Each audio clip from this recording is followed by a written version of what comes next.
Good morning and welcome to today's Board of Commissioners meeting this December 12th of 2023. Today I will be leading a moment of silence in lieu of an invocation, which will be followed by the pledge. And in the holiday spirit, let's be mindful of all the things that bring our community together. And let's keep our hearts on those who tend to have challenges during the holiday seasons for different reasons. Let us keep them considered in our thoughts. With that, let's go into our moment of silence.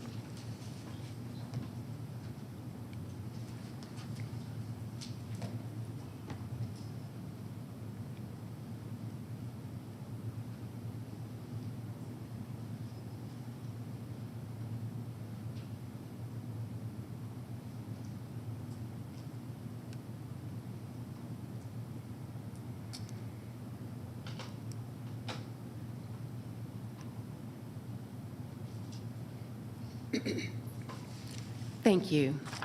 Please join me in our Pledge of Allegiance.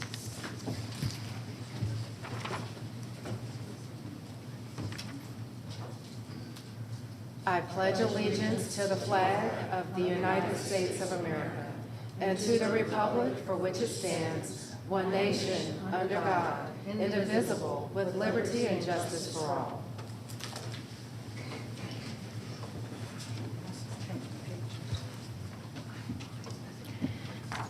Thank you. Our meeting is now called to order.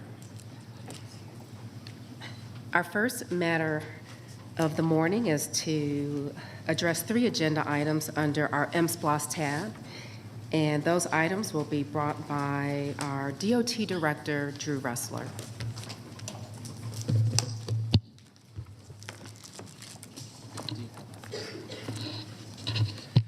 Good morning, Chairwoman, Commissioners, County Manager. Thank you for your time this morning. Glad to be able to present this presentation first and then consider the 2 agenda items. By way of background, on November 17th, 2022, the board authorized staff to develop a list of projects for consideration of a potential mobility SPLOST. This list is based on numerous outreach points, including stakeholder engagements with cities, CIDs, universities, the hospital, and others, 8 town halls, online engagement, catching riders where they are, pop-ups, literature distribution, and many, many more opportunities where we got in front of the public. Before I jump into this presentation, I'd like to thank you all for your time that you have spent meeting with us to talk about your desires, your areas, your communities, as well as staff. I'd like to thank Laura and her planning staff, as well as Jonathan, who is here today.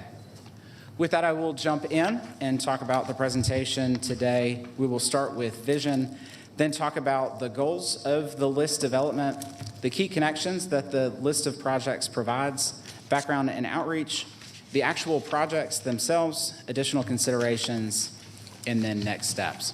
So before we jump into the specific projects, I did want to start with vision.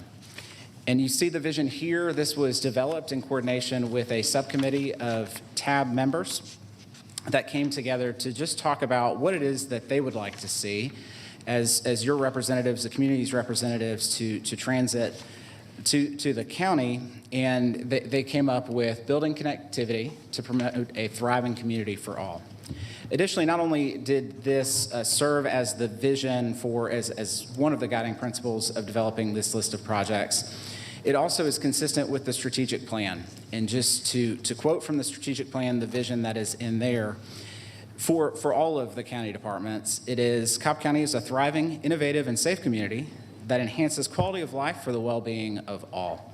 And many of these same themes are in this vision here. Thriving community for all, of course, is from that strategic plan vision. And then building connectivity. Connectivity was one of those key areas of emphasis within the strategic plan.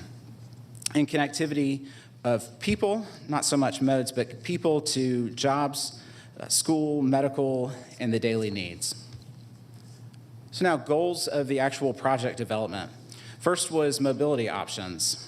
a core functional goal that included everything from walking and biking to transit options, connectivity to jobs and housing choices. Again, this is a theme that came from the strategic plan. Lowering transportation costs, both specific transportation costs like parking when someone goes to a special event, as well as more general transportation costs that things like microtransit can help to serve. Innovate. Innovation was another area of emphasis within the strategic plan, but thinking beyond traditional solutions and utilizing technology to the greatest extent possible to serve the mobility needs of the public today and into the future. And then ultimately a thriving future, recognizing the future demand on the transportation system. Before we jump into the projects, I wanted to start with the end first and talk about the key connections that this list of projects does provide. First, it's direct connections into 3 different MARTA stations, which helps with regional transit connectivity, transportation connectivity throughout the Metro Atlanta region. Those 3 MARTA stations, of course, are Dunwoody, Arts Center, and H.E. Holmes across the northern, northwestern, and then western parts of the Atlanta system, and providing connectivity again for the regional county system as it fits together. Countywide microtransit zones. This is a slight modification from some of the maps that we've seen earlier, but does bring microtransit countywide because that was one of the areas that we heard from the public that if we were to bring this forward, that they did want to bring it forward countywide. All 7 cities are connected with this plan through direct fixed route service, as well as the 3 community improvement districts. Additionally, central employment and healthcare centers are connected by this plan. Everything from Six Flags to the Battery to the CIDs and our core employment centers throughout the county. Both KSU campuses, as well as other higher education institutions, including Chattahoochee Tech and Life University, are connected with this plan of projects, as well as bicycle and pedestrian connectivity to make sure that it is a complete picture transportation plan and connection into Hartsfield-Jackson International Airport, both directly and then with some aspirational commuter options to the airport as well. I spoke about resources, and there are 3 that I want to highlight. The first being the strategic plan. These are 3 strategies from the mobility and transportation section that talk about enhanced mobility and connectivity, enhanced transportation infrastructure, and reduced travel delays. Again, I mentioned that before, but it stitches through the entirety of this presentation and the project list. Additionally, from more of a technical foundation is the comprehensive transportation plan that was adopted last year that provides these 6 areas of emphasis, as well as a foundation of technical analysis and projects that were utilized as a resource in the project development. All 6 of these are really important, and each can be highlighted and identified throughout the entirety of the project list that we will see today. And then finally, to build on this strategic and technical foundation was the SPLOST public outreach that the board supported over this last year. That included 8 open houses, an online survey. Staff did a phenomenal job developing a story map. I hope everyone has had time to review that because it really lays out very logically and understandably what all is included within this. In terms of the survey, the 3 priorities that we heard from the public included transportation alternatives to traffic, improving mobility options for people who can't drive or choose not to, and finally, access to jobs. Now to the program of projects. This is the overall breakdown of those SPLOST components. It is in your SPLOST or in your agenda packet as a traditional SPLOST booklet that breaks down into these various components. It covers both the operational costs as well as the capital costs, so that it is a fully funded transportation program that is multimodal, countywide, and innovative at its core. Now to the high-capacity transit system. This is the foundation of the system that is really based on where there is current demand. You will see here primarily the Northwest Corridor as well as the route that goes from Marietta to South Cobb and into H.E. Holmes. This represents our 2 highest ridership routes today, the Route 10 and the Route 30. It connects those core business areas that we spoke about from KSU and Town Center into Marietta and Cumberland, as well as Six Flags and Mableton. Connectivity also to MARTA, and doing so with high-frequency service in the 15 to 20-minute frequency time frame, fast and competitive trip times, and a system that is reliable and accessible for the most densely populated and employment areas of the county. Again, off-board fare collection to make sure that trip can happen quickly throughout. Microtransit service, I spoke earlier about the expansion to countywide coverage, and just to talk about this map here a little bit, this map breaks down into 14 different zones. The way this microtransit service would work, it would be a curb-to-curb trip within that zone. So someone that lives in the zone and seeks to go to a medical appointment or to a grocery store within that zone would be able to do so through a direct trip with a microtransit service. It would be a smaller vehicle, perhaps a minivan that is a Cobb County vehicle that has drivers that have been appropriately vetted and vehicles that are appropriately maintained as well. Now, for trips outside of that zone, it would include a transfer to the fixed route system to be able to make the trip to the final destination. And what this provides is broad service area coverage, including the less densely populated areas, to make sure, again, that this is countywide in its scope and reach. Provides connectivity and access to transit for all Cobb County residents. It specifically benefits the mobility of older adults seeking to age in place, and connects residents to more jobs and services outside of the fixed route system. Also, transit operations. This represents an expansion of the existing fixed route system. In addition to the expanded operating area, it's also higher frequency service, going to 15 to 30-minute frequencies based on the peak hours. Included within that is expanded paratransit service that covers those with mobility challenges in a 3/4 buffered area around these fixed route services. Streamlined fare collection, and then daily service with expanded operating hours throughout. Also, vehicles, facilities, and amenities. The first goal of this component is to make sure that the system remains in a state of good repair, that what is built on day one continues to operate throughout the duration of the program. Included within that are technology enhancements, things like emergency notifications, other items that provide a safe and comfortable rider experience, easier access to the transit system, improvements like the Breeze Mobile 2.0 that we've just had rolled out onto our buses, information about the time to the next bus, public art at critical shelters throughout, walkable, bikeable access, integrated apps, Wi-Fi availability, and alternative fuel vehicles on this system. Additionally, transit technology. The department and the county have led on traffic technology with our traffic management center that has had incredible success in managing special events as well as congestion throughout the county. And what this component allows is for an expansion of that technology and utilizing innovative options to improve operations of the transit system, both directly through operations, things like connected vehicles and traffic signal priority, autonomous vehicles, expedited fare collections, and active management of the system, as well as transit technology to improve the user experience through apps and bus information, departure and arrival times. Transit supportive projects, again, with the goal of being fully comprehensive in its reach. Not only has the system gone to countywide, but has also looked to other modes to make sure that the program being presented today is multimodal in its scope. Each of this includes corridor reconsiderations or revitalizations through complete streets, major mobility improvements, including grade separations, as well as trails, intersection improvements, and sidewalks along the transit system to improve the accessibility to the transit system and the operations of the transit system.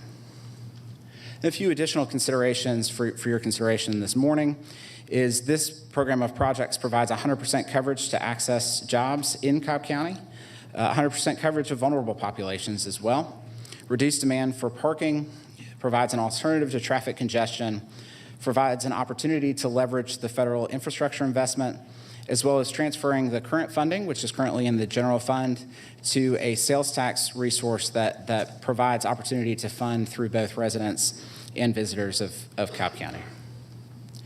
In terms of next steps, today, the next two agenda items that you will consider The first is to request authorization to submit the updated projects to the Atlanta Transit Link Authority for inclusion in the Atlanta Regional Transit Plan, which is a requirement of House Bill 930 for a referendum to be called in November. Second is a request to approve the funding for educational support materials. This accepts funding from both Town Center and Cumberland CIDs, as well as makes a fund balance appropriation to make those funds available for a future task order award at a later meeting. And then in terms of future tasks, we have meetings with the qualified municipalities, which will have to precede a call for projects, coordination with the Atlanta Transit Link Authority, authorization to hold the referendum based on a final list of projects. So actually this list will serve as a first read of those projects. After we go through that official process of meeting with the municipalities, updating the ARTP, you will have a second and final read of this list of projects. And then, of course, throughout that legislative process is public education to make sure that the voters understand what all is included within the program. Madam Chair, that concludes my presentation, and I'll be glad to accept any questions. Thank you, Drew. Appreciate that presentation and all the work that has transpired between our last work session on the SPLOST and today's meeting. Commissioners, do you have any comments or questions for Drew before we go into our next agenda item? Okay, we'll start with Commissioner Sheffield, and then we'll go to Burrow. I just had a quick question regarding the micro transit service. Does the paratransit fit into this category? And we had conversations about it, but if you can just share your response. Of course. So if I could maybe talk for just a moment about the on-demand transit options that are included within this program, because there are three, and they would all need to fit together cohesively throughout. So first is the microtransit service that we spoke about with the 14 zones that provides transit options, curb-to-curb transit options, as well as transfers to anyone and everyone within Cobb County. And it would be through, very similar to a ride-share app or a ride-hailing app that someone would have today. But again, just tight to that particular area.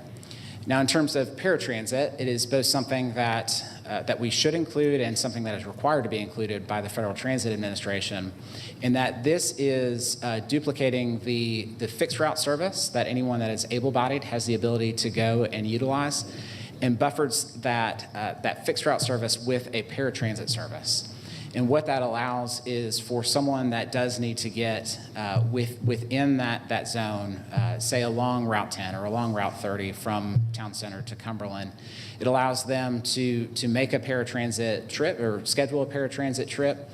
An accessible vehicle shows up, allows them to, or boards that particular passenger. It's still a shared trip, but it is required and would provide competitive times to transit within.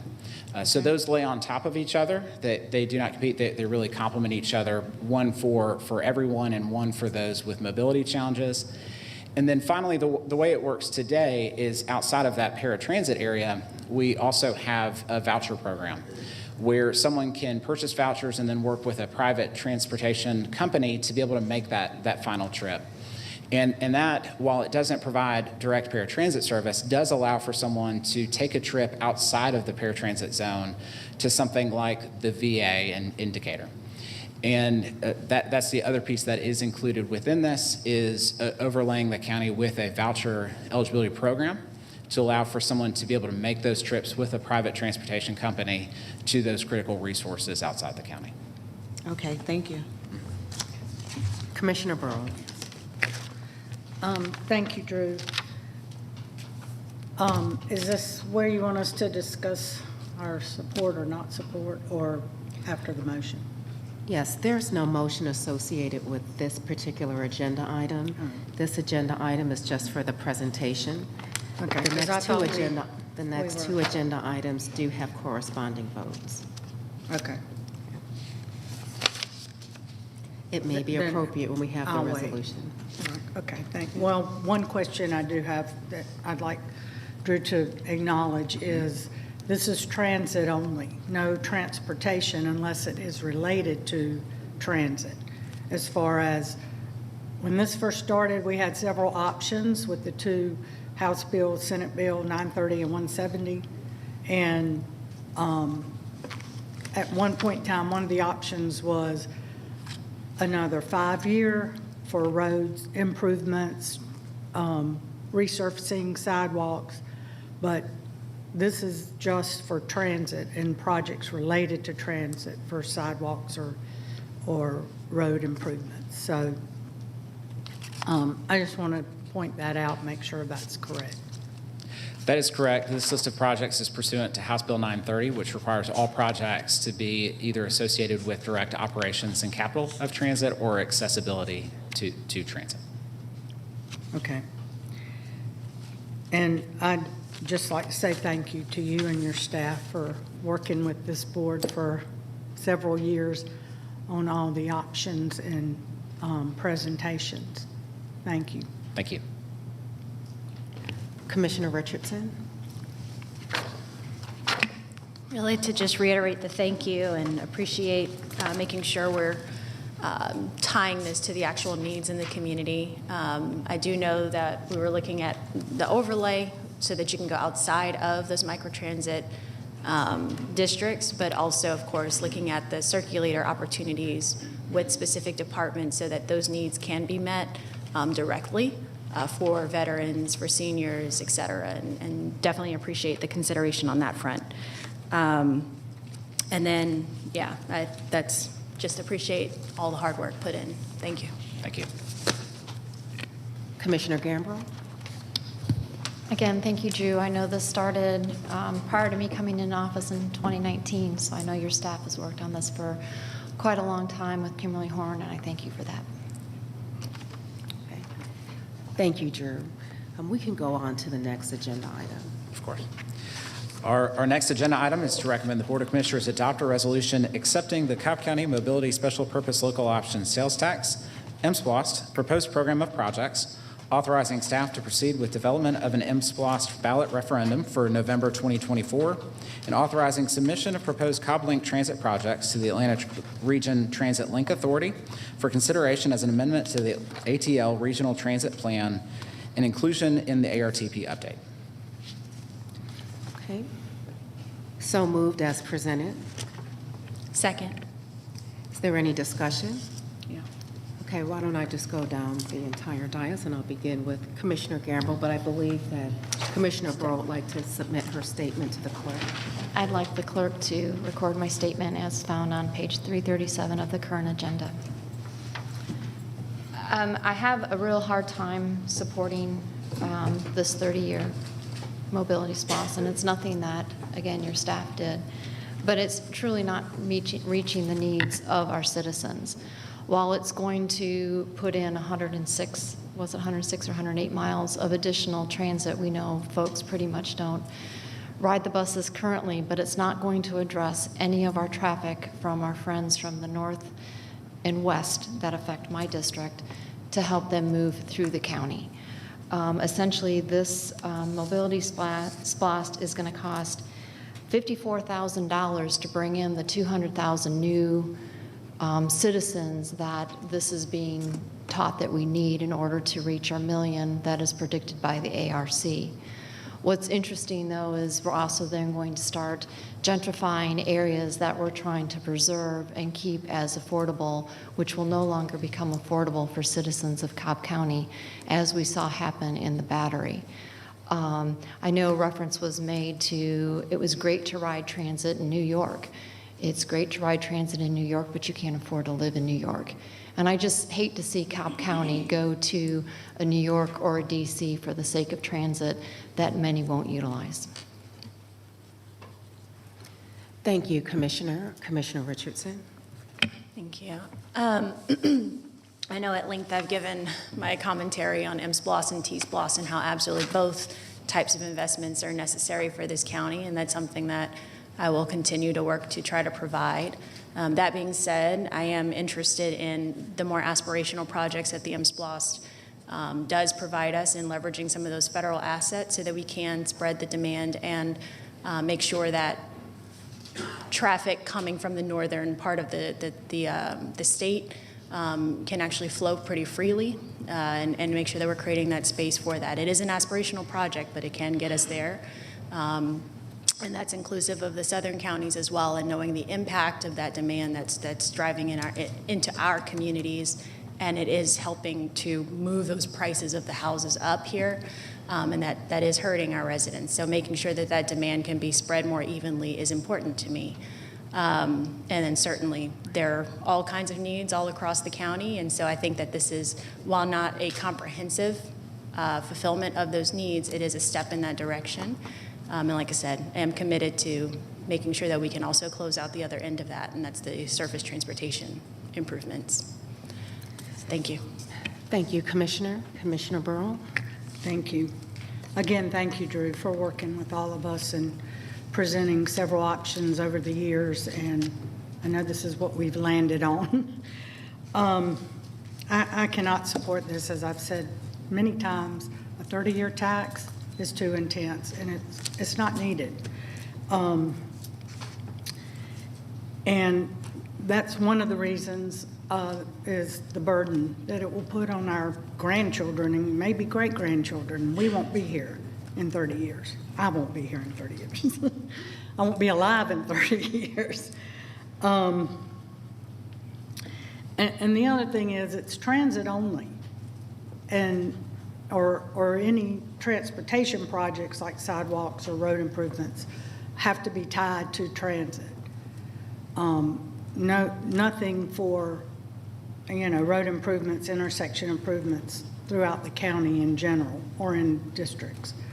So in the past, I've always supported our county SPLOST going to a referendum, but the maximum they were 6 years, and they had not just transportation DOT projects, but also libraries, parks, and other public safety and other departments. And they were for 6 years at the most since I've been on this board. But I can't support a 30-year tax, not even going to a referendum. But if it passes, it'll still be up to the voters to decide. And that's the bottom line. The voters need to decide. So thank you again for all your hard work. Thank you, Commissioner. Commissioner Sheffield?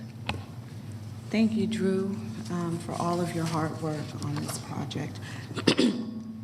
When you and I sat down maybe about a year or so ago, and we talked about the 30-year tax, do you recall my initial reaction? I'm sorry, I do not.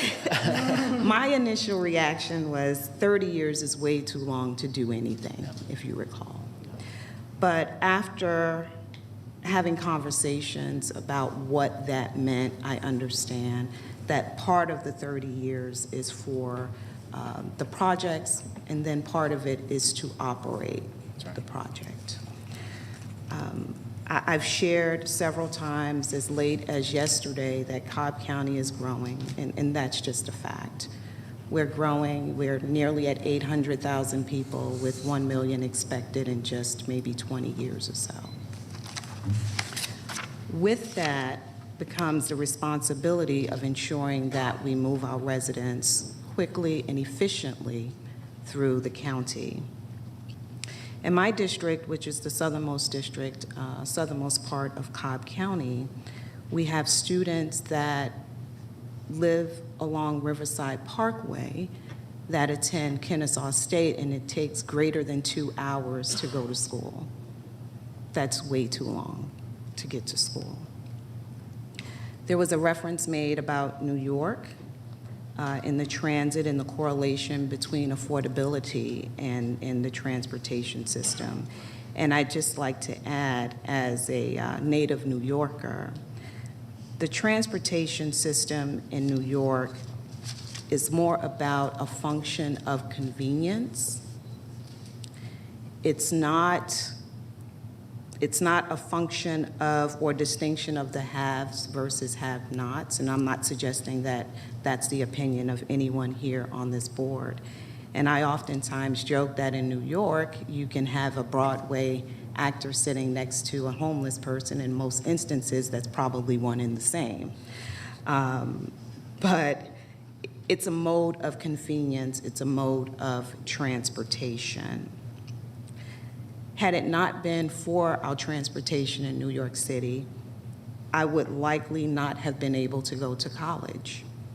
Where I grew up in Brooklyn, near Coney Island, which is the very, very tip of Brooklyn, I traveled on subway for over an hour to get to school, but I had that access.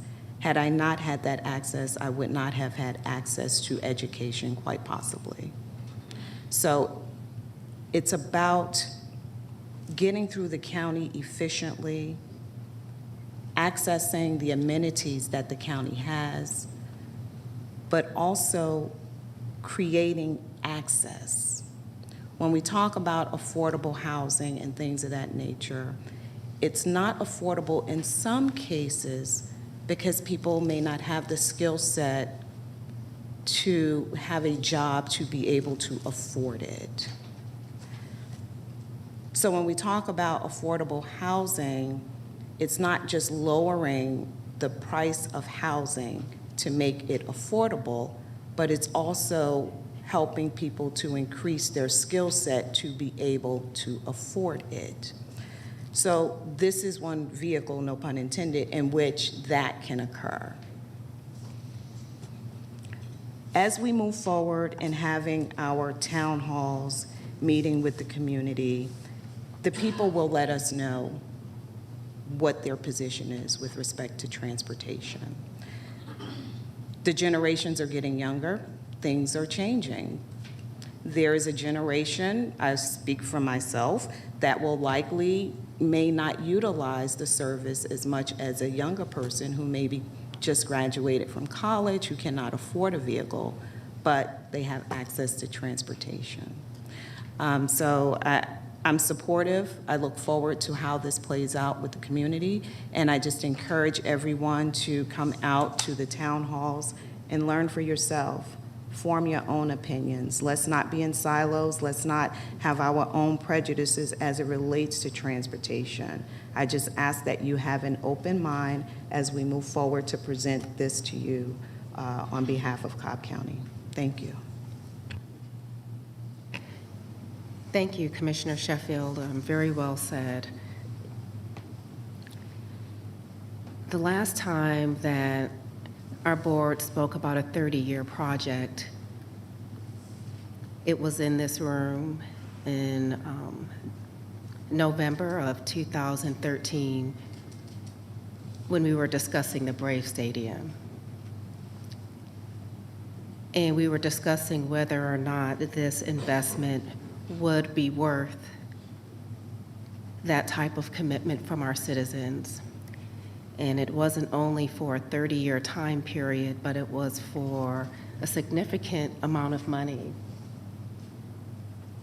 at a time where we still had not recovered from a recession, and our operational levels at the county had not approached pre-recession levels. But there was enthusiasm amongst board members that saw the vision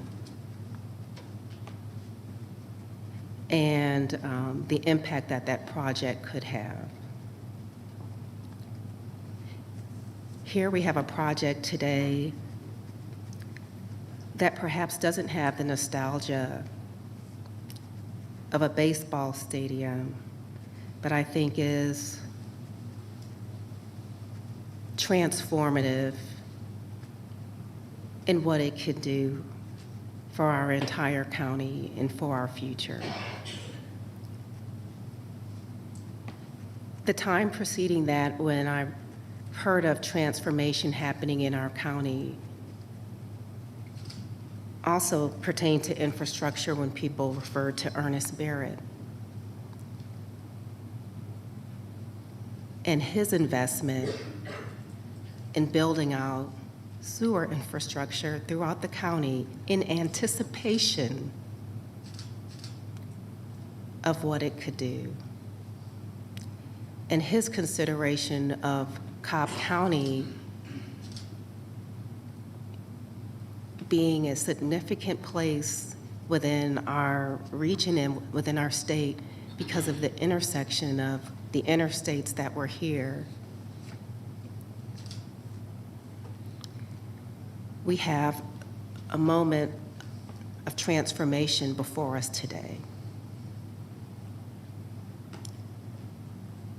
that perhaps has some consideration of both of those undertakings within our county. And I'm pretty sure that there were voices of reasonable concern at both of those periods in time about why not now.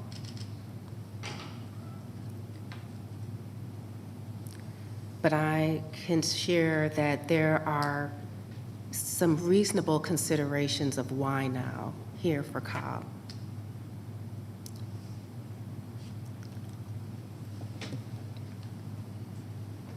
What I've seen of this board over the past 3 years in light of the 13 that I've served, not 13, going on 12 here in the county, is that this is a board of action. This is a board that wants to get things done.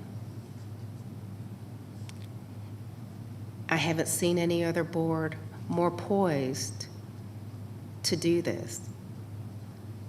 And there's always some consideration of maybe the next one, the next time, the next opportunity.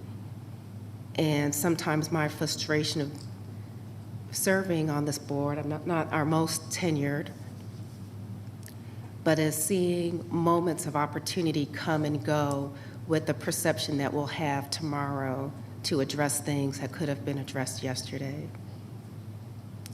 It is my understanding that Cobb County has had the consideration of robust investment in transit for almost 50 years now.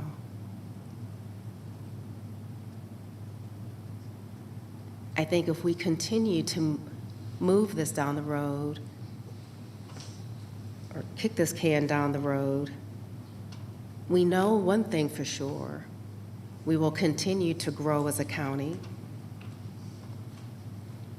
and we will continue to have more transportation impact in the county from cars.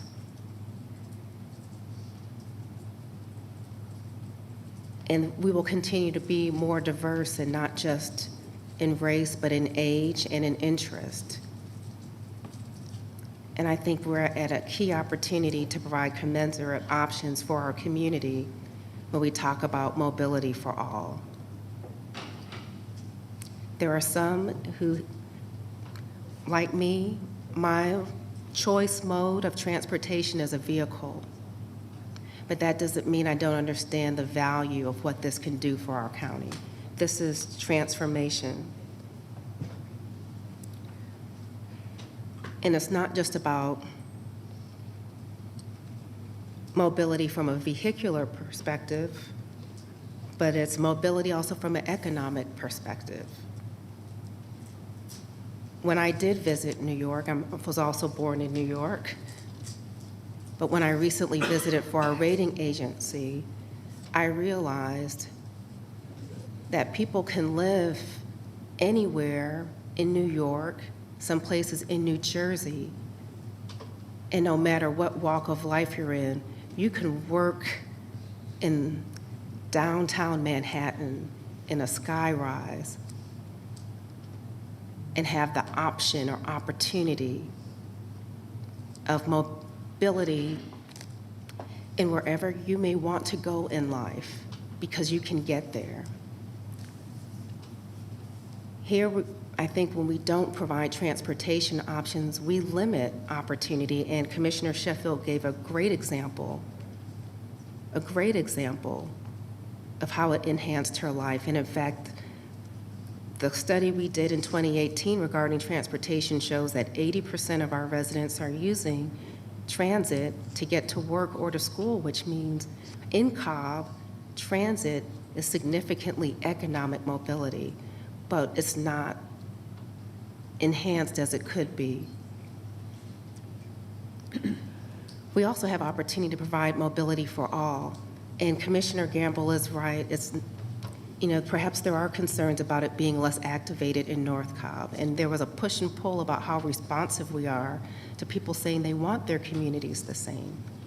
But I think providing a micro-transit opportunity, even as we consider people like my son who need a vehicle to get to work, or people who are aging who need a vehicle to get to places of medical care or to a grocery store, they can have that option anywhere in Cobb and to do anything in between. And guess what? If they don't need it, it's their choice.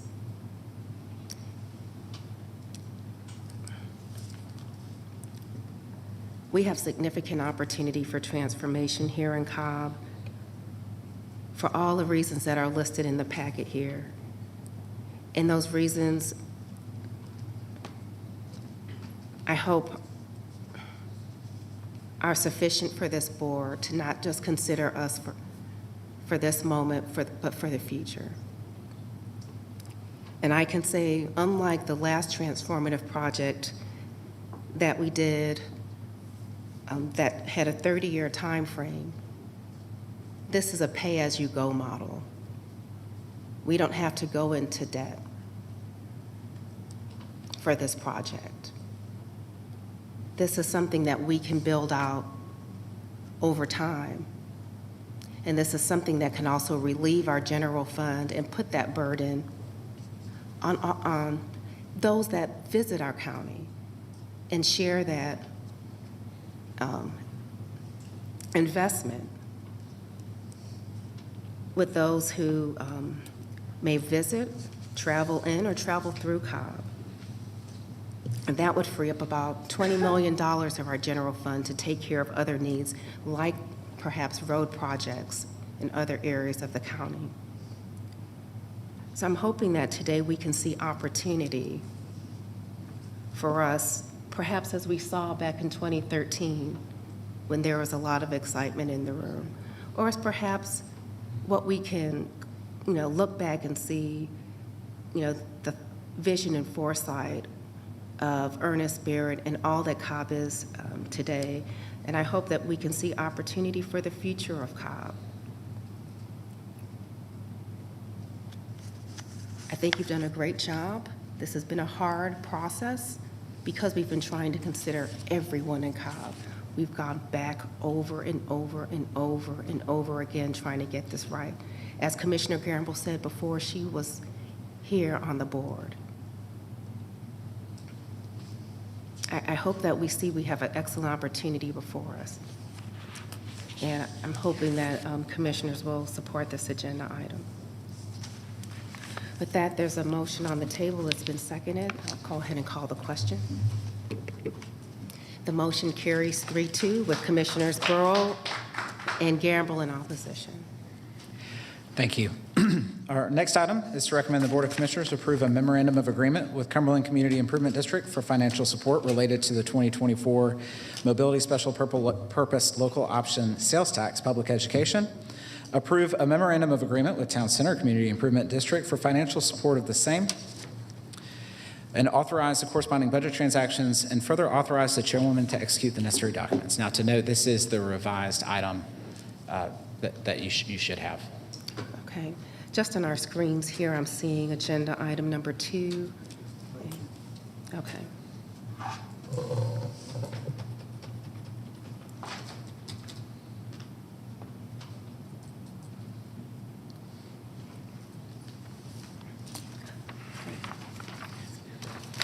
Thank you, Commissioner. Please note this agenda item has been revised. Thank you. And I move that we approve this agenda item as it has been presented. Second. Thank you. Is there any discussion? Yes, Commissioner Burrow. Did you want to just start it on the line? Oh, I'm sorry. I only saw your hand up if there was anyone else that wanted to speak. Okay. Thank you. Drew, with the revisions that have been made, the contributions from the 2 CIDs, was that reflective of the task order being awarded to Kimberly Horn, or did anyone ask them if they're okay with it still going forward without the task order going forward to approve their contributions? What this agenda item does is it authorizes or really approves the agreement with the two CIDs in the amount of $50,000 each, as well as makes the fund balance appropriation, at which point that is consistent with the agreements that were approved. Now, from here, what we'd like to do is there were questions to understand better what scope is associated with that task order, so we'd like the opportunity to sit with each of you, present what scope was included, if we've missed anything, if we need to revise anything, and then come back at a later date for that task order approval. Okay, but I know we had a lot of discussion yesterday at work session, and I have issues with the $187,000 coming out of the general fund too for the education, but we can only educate, we cannot advocate. That's correct. And the same with the CIDs. They can only educate. What I didn't like about yesterday's meeting was the fact that this has been out there for a while.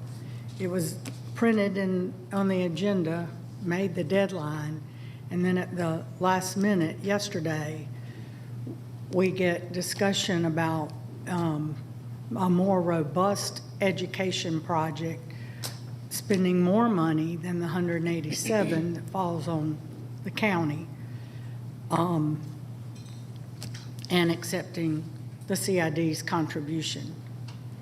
So, as I said in public yesterday, I don't support the project, period, but I don't think this was fair. To me, it's not saying, I know it was said yesterday that it's not that we don't trust Kimberly Horn, but to me, this is saying we don't trust staff, and I do, to select this. So that's just my comment. Yes, are there any other comments? Commissioner Gamble. And Drew, just to kind of piggyback off of Commissioner Burrell, and I know you and I had a conversation because I was also quite caught off guard with the conversation yesterday. In doing so now we're doing it this way, in order to start educating the public, what is going to happen? Are we going to have to send out RFPs? What are the next steps? The next steps from here, first is pursuant to the last agenda item, we will be coordinating with the Atlanta Transit Link Authority to submit the list of projects. Regarding education, it will be to sit with each of you to, again, present the scope of what was originally considered, identify any of those things that were potentially left off or anything that needs to be included or changed or modified as necessary, and then bring back that task order at a later date. I would recommend a task order, just given the time frame associated with a full RFP process. So, and because I know you sent us information yesterday, but that was what Kimberly Horn had agreed to back when they signed the contract to do this SPLOST, what was it, 2018, 17? When did we originally contract with Kimberly Horn for the SPLOST? Or was it also tied to the CTP? So just for clarity, no one is tasked or contracted for educational support. We did have 3 separate and distinct task orders associated with developing the project list that dealt with. One was related to community engagement and the fixed route system, some of the transit supportive projects. One was associated with the financial modeling, and one was associated with the high capacity, and then we managed those contracts to keep costs low. In terms of education, no one is engaged to assist staff with an educational effort. So the educational effort would strictly be with your staff, correct? I'm sorry, I don't understand. Well, you said we haven't contracted with anybody to do the educational portion of it. So that's essentially staff going out and educating the public then? Well, what is proposed in this agenda item is to set aside the funding to then bring forward a future task order to assist staff, to come alongside staff on that educational effort. Which I guess then goes back to, we would have to go through the RFP process, and you were saying yesterday in the RFP process, essentially it could take up to 6 months to do that, yet if we stuck with the task order, then essentially we would go to somebody that is currently within our approved list, correct? So I'm sorry, just to clarify, we would still recommend coming back with a specific task order. That task order may have to revise based on additional conversations with the board. But it would still come through the master task order process in order to make sure, and that's what the task orders are designed for, is this range of $100,000 to $500,000 frame contract. It's not one of the larger contracts that goes through a typical RFP process, but needs to be done quickly. That's what the task order contracts were established to do, a competitive bid at the beginning, and then the ability to have specific task orders off of that master contract. So we would still recommend bringing back a task order for the board's consideration at a later date. Now, the task order itself may need to modify based on additional conversations. Okay, because I guess where I'm still struggling is, it kind of, again, seemed like the conversation yesterday in work session was against Kimberly Horn assisting with the educational piece, and that essentially we were looking out to go to another individual or individuals to help. So if we go to look for other individuals to help, what is the process for that? I'll share that was my understanding, my takeaway from that, and glad to accept alternative direction from the board, was to look at that scope, look at how we needed to modify that scope in coordination with the board. So my takeaways, again, were more on the scope side than on the vendor side. But again, if there's alternate direction, I'd be glad to take that from the board. Okay, because my takeaway from yesterday's meeting was there was another individual or individuals or groups that were kind of being targeted to take over the educational piece, is kind of where I was after other conversations. So that's why I'm not sure how, again, with this agenda item, with these funds, if another individual outside of the county is going to be doing education, how do we go about that? Again, we would recommend it to come back for one of our task order contracts. Again, our conversation, my takeaway was more on the scope. Perhaps some of the subcontractors that are associated with that, but again, more scope related than anything else. But I stand ready to do the will of the board. Okay, and I don't mean to be drilling you. So the subcontractors, they have to meet specific requirements in order to be even considered for this outreach, correct? It would be based on the task order. It would, if any subcontract pass, it would be at the discretion of the prime contractor. I'm not sure I understand. And who is the prime contractor in this case? At this point, no one. Again, we would look forward to meeting with each of you to discuss the scope as it was proposed in the Kimberly Horn task order. Again, as that scope, or if anything needs to change, we're glad to take that direction.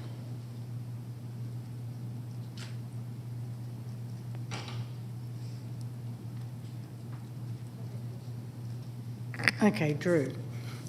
Even in the revised edition of this agenda item, it specifically says education. Yes, absolutely.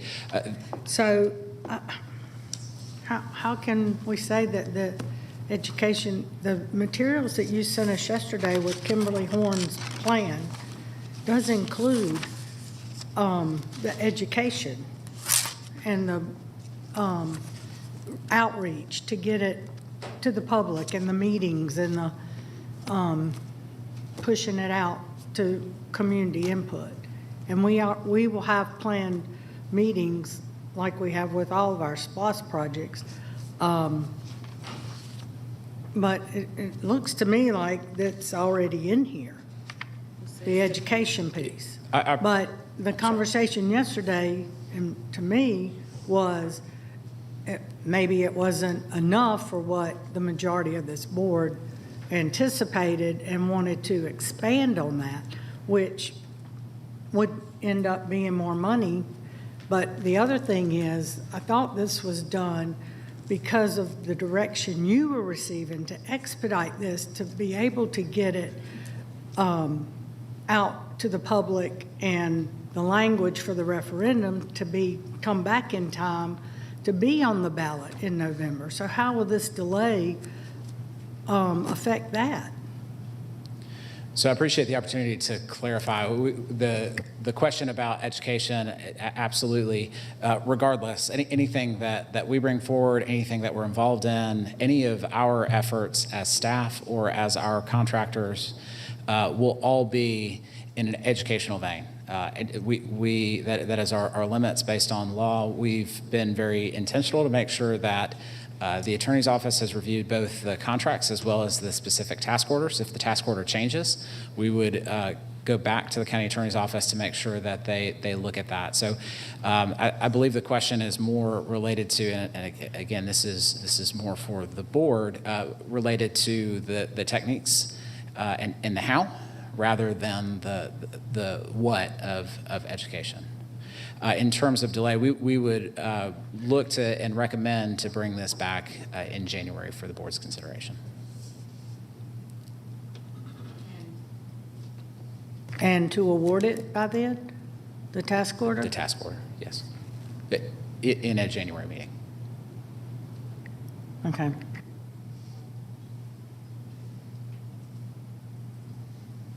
And Commissioner Richardson or Sheffield, do you have any comments with respect to this matter?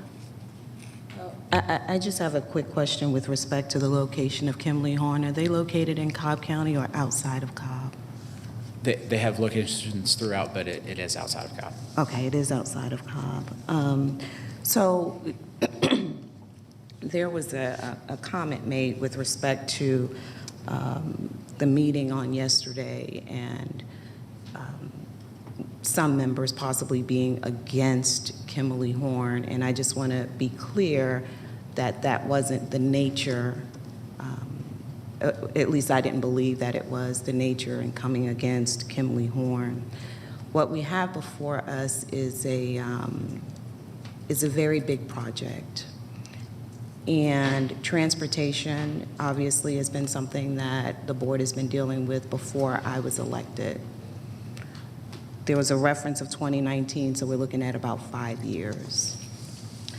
I think that we owe it to the taxpayer and the citizens, regardless of how you feel about the mobility SPLOST, to be prudent in how we move forward in presenting information to the public. The concern for me regarding Kimley Horn is whether or not they are equipped to present the information in an effective way to the community. So it isn't anything against them, it's less about them, and it's more about the citizens of Cobb County and ensuring that we are putting our best foot forward. There is a lot on the line here. There are a lot of people that are relying on the outcome of this. We're simply doing our due diligence. And that's all I'd like to add. Thank you, Commissioner Sheffield. Commissioner Richardson, do you have any comments? Okay. Yes, Commissioner Gambrell. On the CTP, Drew, Kimberly Horn helped with the CTP, correct? Correct. And then the outreach that we had for that. Yes. Thank you. Yeah. Commissioner Richardson, and then I certainly, especially I know Kimley Horn is present too. We appreciate the work that Kimley Horn has done. There's a lot of research and outreach and all of the aspects that go into it and all the thank yous that we've shared with you and staff. It's extended to that work as well. What I do know is that many partners were engaged in that process, that it was not Kimley Horn leading it by themselves. There were other vendors that were a part of that conversation and that have been a part of creating what we have today. What we do know is that we want to take that moment to really just reflect on everybody's contribution and where everyone fits in, and make sure that the task order properly identifies where there may be some blind spots, maybe a lessons learned, if you want to create a comparative to that, a lessons learned conversation from the previous exercises into what the new task order needs to outline. So I definitely had expressed some of these thoughts yesterday. I know that there's a trade-off by us not moving forward with the task order today, because some of that, especially that financial modeling work, can't get started on sooner. We kind of have to delay that a little bit, but going into the holidays, this is a good time to just take that moment to say, hey, are we covering all the aspects of the education? How are we engaging all of the different vendors that have been involved up to this point? And that the plan for outreach, for community education is comprehensive, and to bring that task order back at the top of the year, feeling rejuvenated. Thank you. Thank you, Commissioner Richardson. Commissioner Sheffield, did you? Okay. I do have one. Commissioner Burrow, yes. So when this comes back in January, if we're approving the $187,000 for the county's part today, when this comes back in January, could it have another price tag on it with the marketing and education piece? That will be based on future conversations, so we look forward to discussing that as anything changes. But that would come back to It would, part of the vote. Okay. That's correct. Any award would come back to the board. Thank you. Thank you. As questions were asked during yesterday's work session, Commissioner Burrow, and I learned about the relationship that Kimley Horn was going to have with our staff moving into the community and providing education in partnership, it made me wonder if this was adequately resourced, as I did not know the reliance that would be on our staff to communicate to the public about a 30-year undertaking. Let's put this in context. This is not the CTP that we do every 5 years. This is a 30-year undertaking where I think that it is not unreasonable to have some discussion amongst the commissioners with respect to this. And if there are questions asked with respect to any agenda item, if it's the day before, even during a meeting, that is received as, again, as I recognize, there is a high level of diligence amongst all of the serving commissioners on this board. At the last work session, we spoke about a stormwater utility.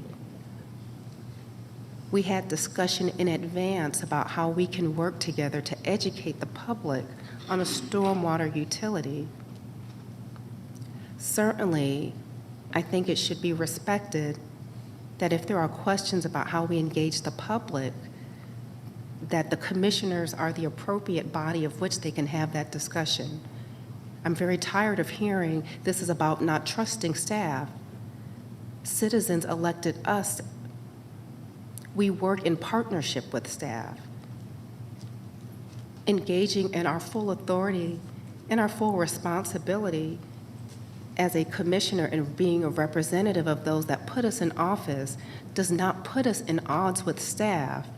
We have different perspectives. We deal very closely with citizens. It is becoming a very tired argument. I think we should understand that there are different approaches that we all take, and that this Board of Commissioners should be respected in how they engage with the public and with citizens. With respect to Kimley Horn, thank you for your work with the county. I have not had time to follow up with you, Drew, or with Kimley Horn on this matter. I'm looking forward to us discussing this during our meeting on Thursday. We have an opportunity to make sure that we are reaching all of our citizens. As Commissioner Sheffield shared, we have a diverse citizenry that may have very diverse interests with respect to what we are embarking on in light of the resolution we just passed. I'm hoping that we can exercise some diligence in understanding how we are going to be conducting education. That is all we are asking for with how this agenda item has been revised. With that, there's a motion and a second. We've had discussion, and I'll go ahead and call the question. The motion carries 3-2 with Commissioners Gambrill and Burl in opposition. Thank you.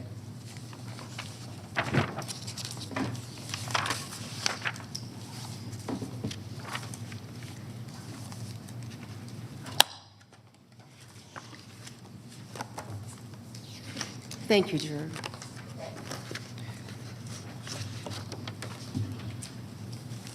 Okay, we are now at our public hearing tab, which falls under our water department, and I will turn things over to you, Judy, to present this item.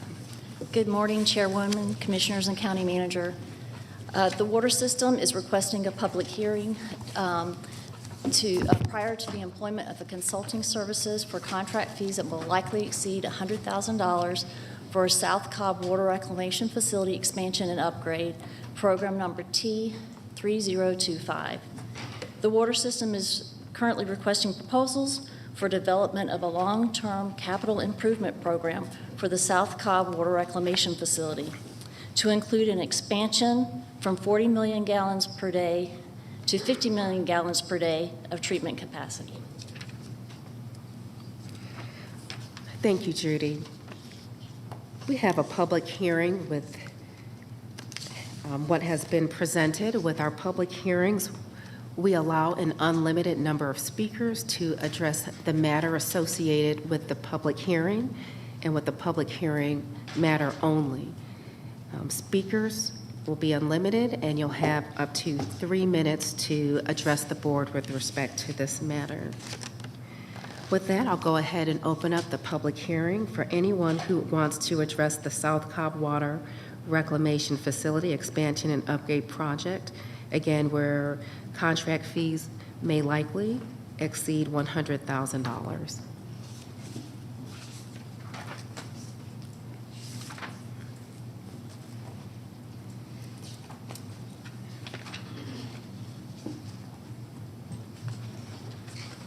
Good morning, Denny Wilson from District 4.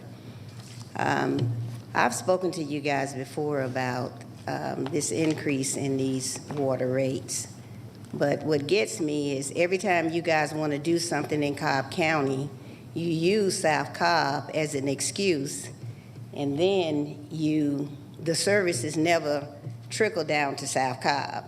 They're always going into other parts of the county. I'm having issues right now with my water. I've called the Cobb County Water Department. I've told them, and they sent somebody out. The guy came out and he did as many tests as he could to try and fix the issue, but to date, the issue is still not resolved. It looks like I'm gonna have to come out of pocket and pay to have this issue resolved because Cobb County Water can't seem to figure it out.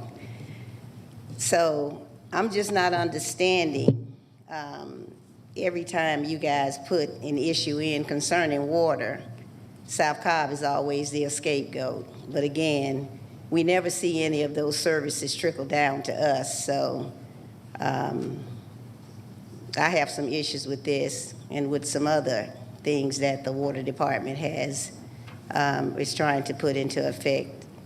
Initially, Ms. Cupid, what you mentioned earlier, the stormwater tax, to separate stormwater from our regular water when we're already paying the stormwater tax. And as I told you guys, if you guys would stop taking money from the water department and putting it into the general fund, then maybe you wouldn't have to keep raising the water bills, or you wouldn't have to keep implementing taxes on us in South Cobb. Thank you. Are there any other speakers on this matter?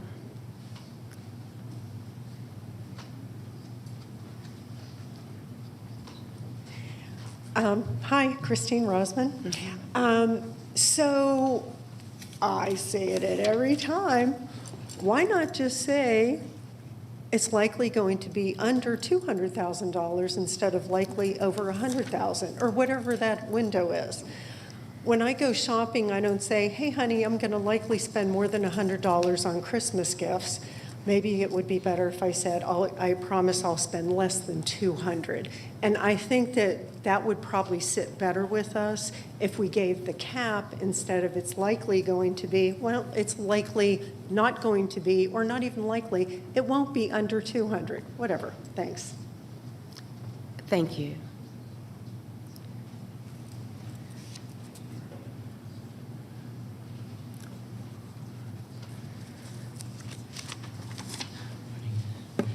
Good morning. My name's Robbie Huck, and I live in the city, so I'm not paying Cobb water. But I do have a question. It's more of a point of clarity. We just got through talking about hiring a contractor for $187,000. There was no public hearing on that. And we're allowed to comment on hiring someone in another department. If you can clarify how that works, I appreciate it. Thanks.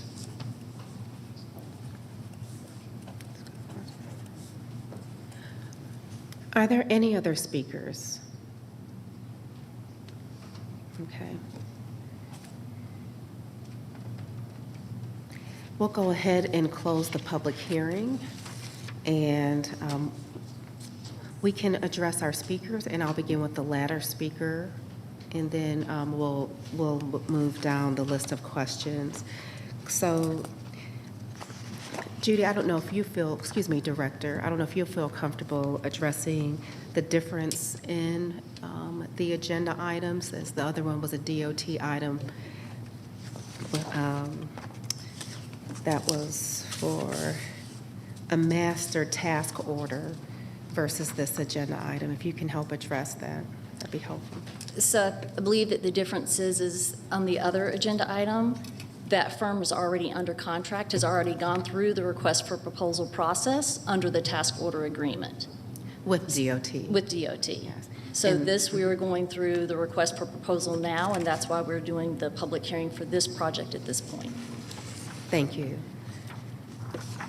Okay, I don't know if that is clear, but we do have master task orders with different departments. As our director shared, there is an approved list of contractors that already have a contract with that department. This is for a new contract that is not associated with the master task order, and therefore we have to have this process. And which gets to the next question that we answer probably almost every time we have a public hearing, but why do we have a public hearing that states that fees will likely exceed $100,000? So the reason we use that terminology is because we are matching the state statute, which if you look in the agenda item is down the agenda item, but we want to be clear that we're following that state statute, so we use the exact language in the state statute. Thank you, Scarlett. And just to drive the analogy that was presented to kind of make it a little bit more like fully comprehensible, it would be like saying, honey, I'm going to probably spend more than $100. You go to the store, you pull your things, and then when it's time to check out, you get that final receipt, and then you call and you say, honey, the bill is $150. Can I spend $150? So that would be when you actually go through the RFP process and bring back who's selected. Correct? That's correct. So once we receive the proposals and we see what the pricing is, we select a firm, we will bring back that contract amount to the board for approval with the exact dollar amount. Thank you. Commissioner Burrow, did I see you want to weigh in? Well, and two, we don't know that it will not exceed 200,000 until we get the bids back. But it still comes back to us for final approval. And I understand the state language that we have to use, that it exceeds 100,000. But there's the unknown until it goes out to bid, what the actual costs will be. That is correct. We do expect that this will be a substantial project, though, that will be several $100,000. Thank you. Thank you. And then we'll go to our first speaker. There were a number of issues raised, and can you perhaps share a little bit about the project itself? Yes, so certainly. So we have 4 wastewater treatment plants throughout the county, and we look at projects based on the last time the facility was upgraded, what are the needs at the facility. And so this plant, and we also look at capacity. So this plant, out of all 4 plants, is the closest to its current permitted capacity. So we need to look at expanding the plant to provide more treatment capacity. Also, this plant has not had a major upgrade of the treatment facilities in over 25 years. So it was the last plant, its expansion, last upgrade has longer than the other plants. The other ones have been upgraded more recently. And we kind of circle around. We look at the plant, age of the plant facilities, and capacity to determine which plant's the next plant that we need to do a major upgrade. Okay, so this would be seen as an investment or an improvement to that site? Yes. Okay, 'cause there were some comments around a scapegoat, and I just don't perceive, I'm not seeing how this project equates with that terminology. And does this project, how does this project relate to the stormwater utility? It's not related to the stormwater utility at all. This is a wastewater treatment plant. It's completely separate from stormwater. Okay. Yes. Judy, is this related, Director, is this related to the failure that we had at South Cobb? No, it's not. This is Just general maintenance upgrade that yes, we need? facilities that have aged and needing additional capacity. Okay. Yes. Commissioner Sheffield? Thank you, Director. You mentioned that there were 4 treatment plants throughout the county. Can you identify the location of the other 3? Certainly. So this is our second largest plant. Our largest plant is our R.L. Sutton plant, and it is in southeast Cobb on Atlanta Road at the Chattahoochee River. We also have a plant in the northeast section of Cobb County on Noonday Creek at the Cherokee County county line. And then our 4th plant is our northwest plant in the northwest portion of the county. Okay, thank you. Thanks, that's all I have. Okay. So no votes needed today. We had our public hearing, and then once we are able to finalize costs, we'll see that come back as another agenda item. That is correct. Okay, thank you so much. Thank you. Okay. Before we go into public comment, commissioners, let's go ahead and take a 5-minute break.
Welcome back to our Board of Commissioners meeting.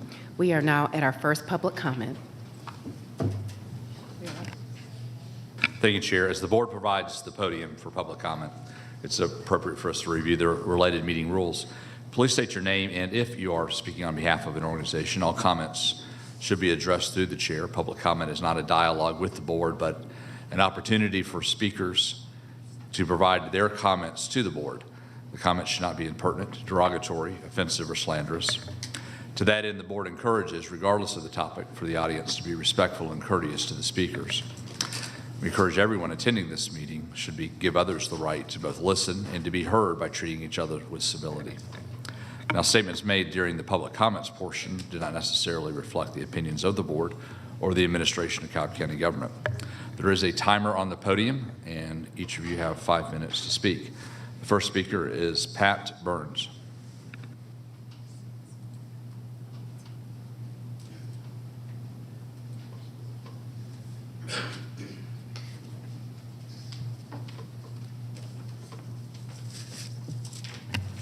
Good morning. You can begin whenever you're ready.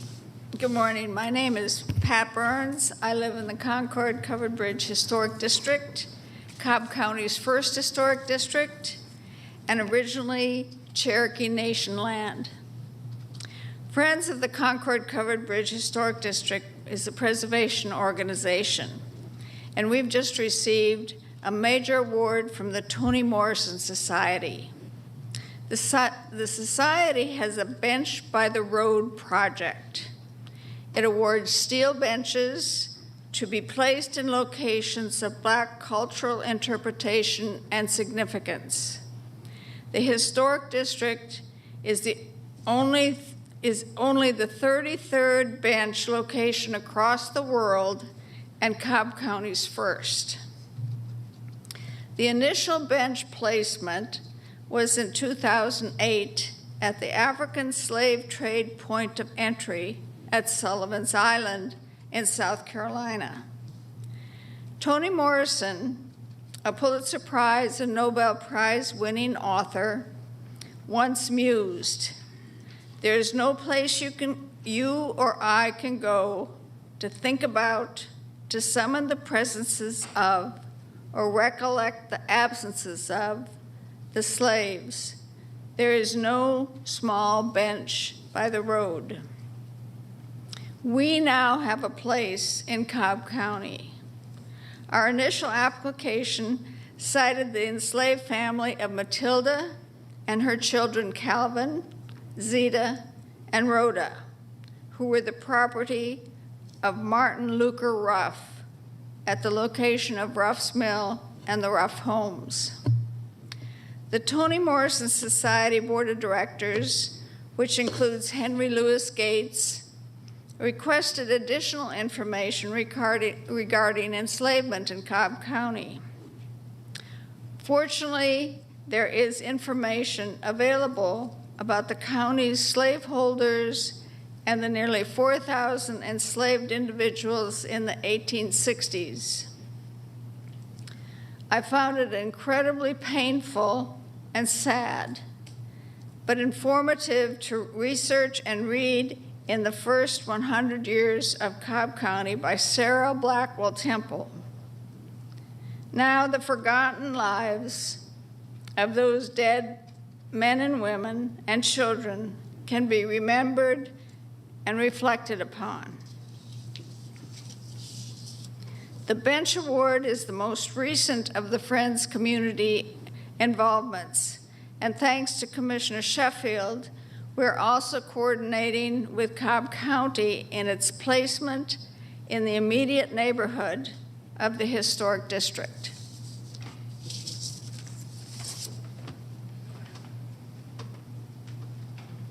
The next public speaker is Matt Stegall.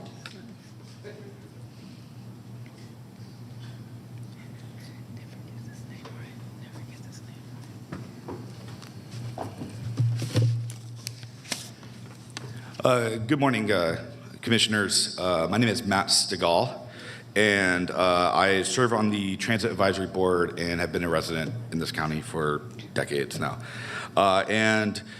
First off, I want to thank you. I want to thank all of you, every commissioner. I know we're facing these difficult conversations, and we're doing the best we can for our county. I also want to thank staff. Staff has just put so many hours into building these projects, and they have to listen to people like me and others that are pulling them in many different directions. And I also want to thank the other volunteers on the Transit Advisory Board who spend their time, energy, and evenings usually in having conversations to help move the conversation along. And so I just really want to thank everyone. I feel like today is a historic day as we take one step closer to an eventual 2024 mobility SPLOST referendum. Just want to take a step back. There was a survey released last week that said 63% of people are willing to pay the transit tax. It kind of continues a pattern where a few years ago, a McLaughlin survey came out and said 61% of people want to spend more on transit. And it's also part of that pattern is in 2021 in the Comprehensive Transportation Plan, there was a study that was conducted that said 70% of people want better transit. So, really, I take a step back and I see that as being a pattern, consistent pattern of people sitting there and saying that they want better transit. And I know that then the next conversation is how do we do it and things like that and the details. And although I might not, have done this exact same plan, I definitely wish there were some improvements. Without a doubt, this moves this county forward for better mobility for generations to come. And no matter what, we're going to have detractors. You're going to have people sit there and claim empty buses. You're going to have, people sit there and say that this is too long of a tax or too long of a commitment. And you're also going to have people, sit there and say things like gentrification and housing affordability, when we all know that the number one cause of the housing affordability crisis is a lack of housing supply. So, no matter what solution is out there, there will be those detractors. And quite simply, I just continue to take a step back and see it is very clear that this county wants better transit, and they want it now. And this decision that we make, and as we make this progress, it helps to fix decades of our, right now our current transit system is currently underfunded and currently not to a level of service that provides transit service for everyone. And that's because for decades, we've kind of put transit off as something that others use, whether it's based off of income, whether it's based off of race, class, where people live, something like that. We constantly look at transit as something that other people use. And for myself, I used transit yesterday to take my 6-year-old son to the Hawks game. I've used it multiple times to go to Braves games, and I have taken it to and from work multiple times when I can, but the level of service isn't at the point where I'm able to do that and choose that every day. And I do recognize the privilege I have in being able to choose whether or not I take transit or drive.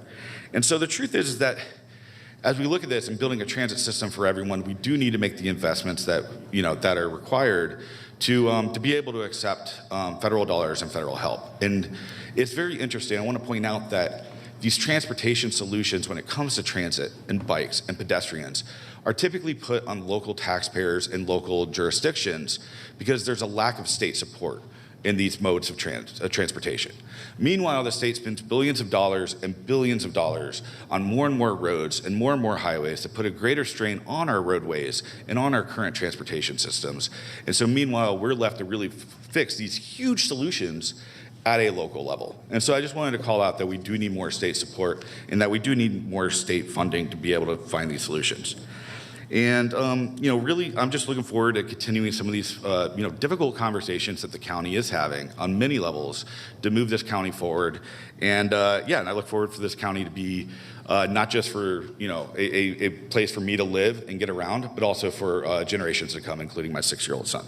So with that, I thank you, and I look forward to having more of these conversations in the future. The next public speaker is Alicia Adams.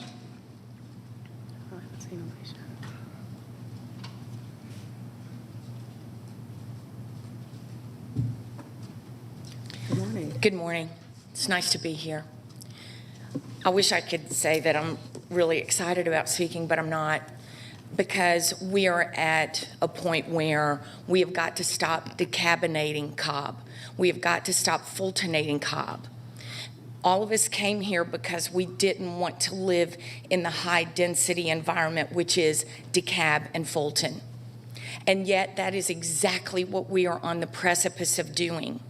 Sometimes if you build it, they will come is not necessarily the smartest thing we can do if we don't do it with wisdom and intelligence of the people that have come here and been the taxpayers for so long.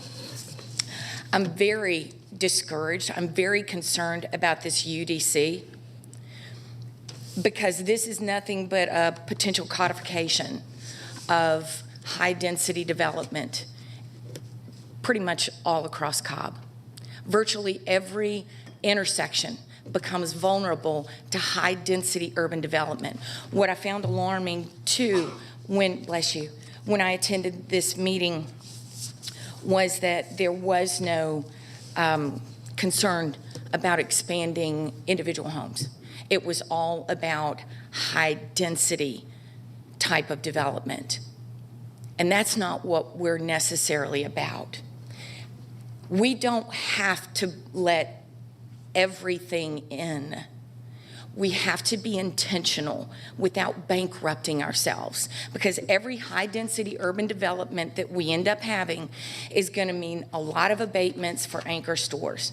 And if we don't think that abatements are an issue, then we need to look no further than the Kroger that was at right by the Brumby that got approximately 11 years of abatements and considerations for moving. I ask you to stop the movement towards high density. Stop it. We don't have to go to multiple high-risers. We want to be a thriving community. And with this SPLOST, the mobility SPLOST, conjoining with it, that's going to put our people in bondage for 30 years. And a lot of them are the ones that are the most vulnerable in our community because it's a sales tax, which means the single moms, of which I am one, the single moms, the single dads, the ones that are barely off of poverty's door are going to be the ones paying for this. And if you do the math, we're talking about a community of approximately 8% of Cobb County utilizing transit at all. Now, I'm going off some figures that I had from a couple years ago, but I haven't seen any vast increase. But what I do have is friends who take pictures of empty buses that go by. Obviously, it's not all that competitive because the circulator, I don't see it circulating anymore. And I just want to say, let's put the brakes on. We're already in an inflationary pit, right? How much more do I as an individual need to give for the public good? How much more do I need to forsake my family? How much more do we need to forsake our families? We're talking about over 90% of Cobb that would end up paying the bulk of this. And if a family spends an average of $30,000 a year, that's $300 a year. And if you're only making $40,000 or $50,000 a year, as many, especially in South Cobb, make, how much more do we need to keep funding the expansion of government and government offerings? I think we're much smarter than that. I think we're much more resilient than that. If we empower moms by letting them have their own money, if we empower the families to keep their money, they can thrive because we know how to invest for our families the best. Thanks for hearing me out. The next public speaker is Christine Rosman.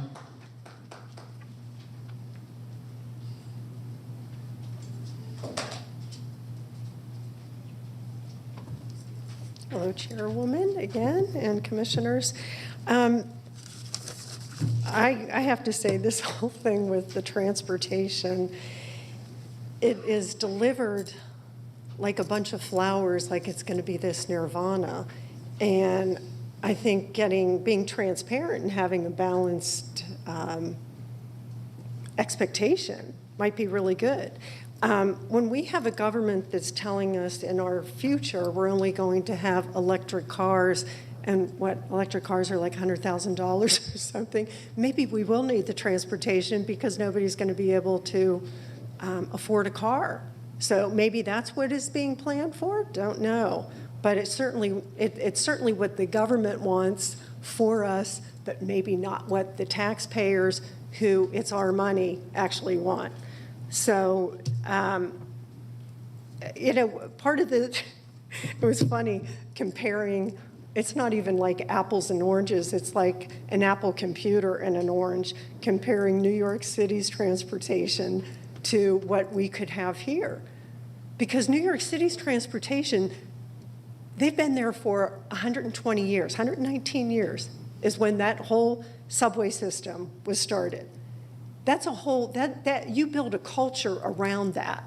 Trying to insert that kind of culture on top of what we have right now, it doesn't even make sense.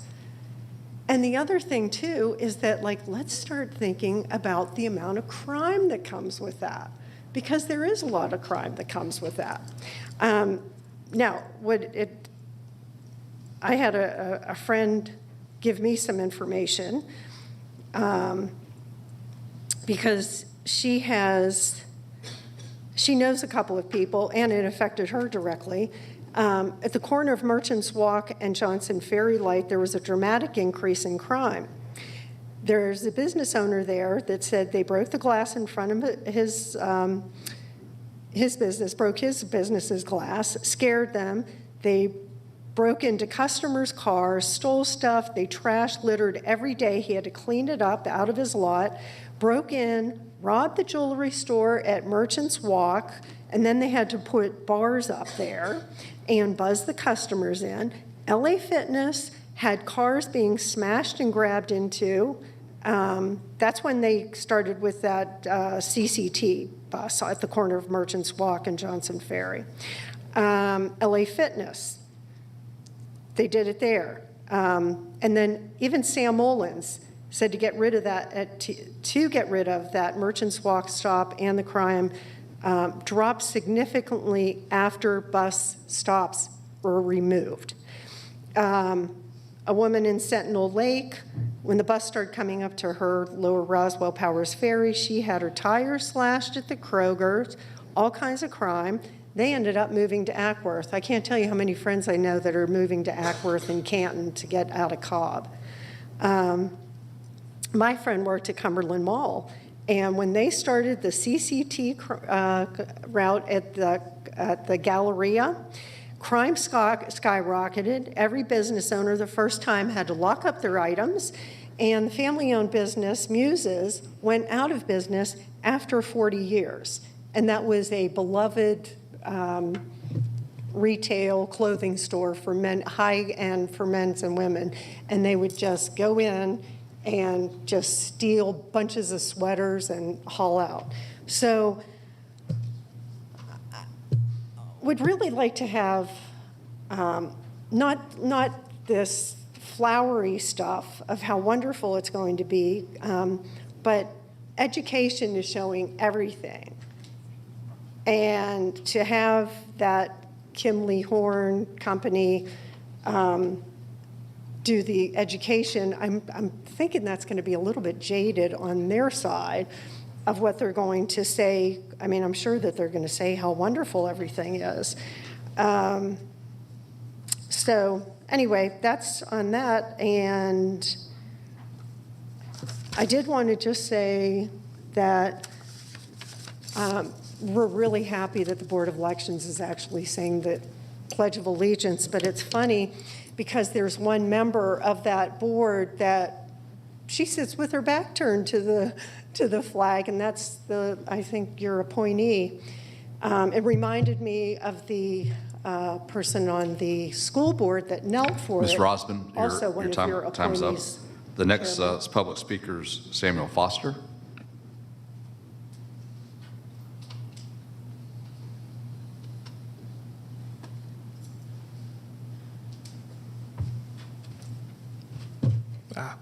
Hi, I'm Samuel Foster. I'm very pleased to see the referendum, the proposal for the referendum go to the voters pass today. Transportation is very important to all of the residents, however you choose to get around, a vehicle, a bus, a bike. I feel right now that the county is very hostile to people who are not in a car. And this is the first step. That's a serious investment, a serious commitment for a long period of time into something that's so important but we haven't invested into. Everywhere you go, if you're not in a car, good luck. So I definitely, as we move forward, I hope there's not only a focus on high capacity transit, BRT, et cetera, but the people who will be riding the transit, the people who will be getting around. It's important to protect people, pedestrians, cyclists, people who get around in all forms. And I'm glad to see the plan also incorporates other forms besides just riding transit into how that's going to mesh with the plan in general. It's also kind of funny to see people so concerned about this passing when if the taxpayers are going to be so concerned, if the taxpayers don't want it, they'll just vote it down and it won't happen. So, yeah. Thank you for your time and thank you for the plan. That's it. The next public speaker is Gabriel Sanchez.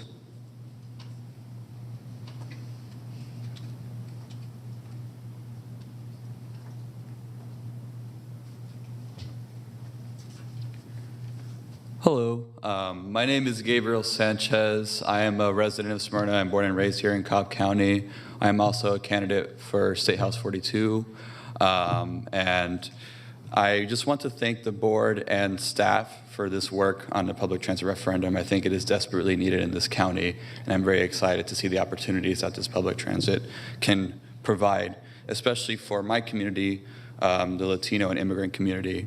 I think often ignored is how much we need public transit, because unfortunately in Georgia we have a very ridiculous and racist law that doesn't allow undocumented immigrants to have driver's licenses, which impacts so many in our community, including when I was a kid, my parents. And I want y'all to imagine, for those of you who never were raised in immigrant families, how it feels like when you don't have a driver's license and you're not allowed to have a driver's license, how that impacts your life daily, on a daily basis. You can't, whether you can go to the bank, buy basic things, every time a cop drives by, you're scared for your life, that your life will end right there. Because that's what people in my community have to face every day. My parents are very upstanding citizens, and they finally became citizens in 2022, but even before that, they were very upstanding citizens. My dad has been an entrepreneur, has invested in Cobb County for many years, and my mom runs a public charity that gives back to the community. These are the type of people that are being forgotten by our government. And public transit isn't the full solution, but it will very, very much help our community because we have such little access to cars, and both for that law and also because of the unaffordability of cars. You know, I think one of the things that people don't realize is how much our community gives to the state and to the county. We improve the roads, we build your houses, we mow your lawns, we cook, grow, and package your food. We are the backbone of this economy, and therefore I do think we deserve the respect that we deserve because of everything that we give to this community. And I know that some people, some commissioners here say that no one uses transit and that, you know, it won't benefit anyone because no one uses it, but my community uses it. And maybe they're invisible to you, but I see them every day on Spring Road, walking and riding the buses every day. And this is the reason why you expand transit. Of course, more people are going to use it when you invest in it. Of course, ridership is low. It's underfunded. It goes barely anywhere. Of course, it's not going to be used. You don't open up a restaurant, tell parents, post it once on social media, and don't put any money in marketing and say, why is no one coming to my restaurant? You have to invest in things in order for it to be successful. And that's exactly what this public transit referendum is going to do, investing in public transit to make it an actual program that people will use, because right now it is not usable for many people. Every single study shows, because I want to acknowledge some of the things that have been said, that every single study shows that crime does not increase when you expand transit into the suburbs. In fact, some studies have shown that it decreases crime. I don't know about you, but like, I'm pretty sure if some thief wants to steal clothes, they're not going to wait 30 minutes at the bus stop with all the clothes in their hands, waiting for the bus, and then somehow the cops are not going to show up to them. So I don't know what reality you live in. That's not how things work. If you wanted to get away, you probably want to use a car instead. So I don't really know where all these lies about crime are coming from. That's just a fear-mongering tactic, probably coming from the car and oil industry, because they don't want public transit to be expanded. So let's stop with the lies, and let's actually talk about the facts and the reality, which is that public transit is an investment into our economy and to our people. The economy is the people. That is what an economy is. And when you invest in people, you grow that economy. And that's what public transit will do for Cobb County. So I know people are scared of change, and I understand that, but let's look at the facts and look at the reality and realize the opportunity that this will bring to many people. And because I want to make sure that we have a Cobb County that isn't for just the old guard, but also for the new people who are here, who are investing in the community, because all of us deserve a Cobb County that works for everyone. Thank you so much. Chairwoman, that concludes the first portion of our public speakers. Thank you, Bill. We will now move into our consent agenda.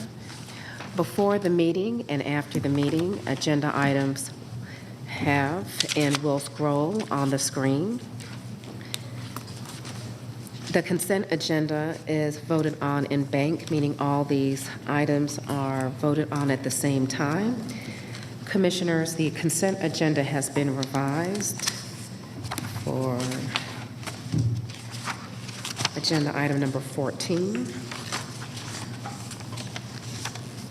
Also, agenda item number 26. Agenda item number 14 pertains to the sub-grant agreement with the ARC's procurement of the Compact Rapid Deployment Unit for emergency management.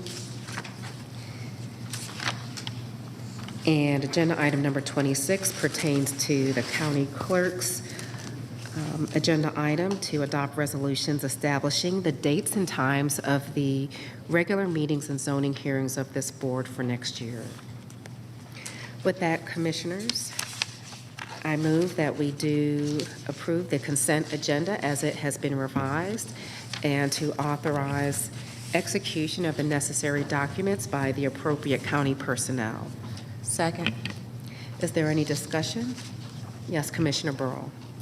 Yes, Madam Chair, I'm opposed to number 25. Okay, and number 20. And that's the settlement of litigation. Okay, that's, one moment.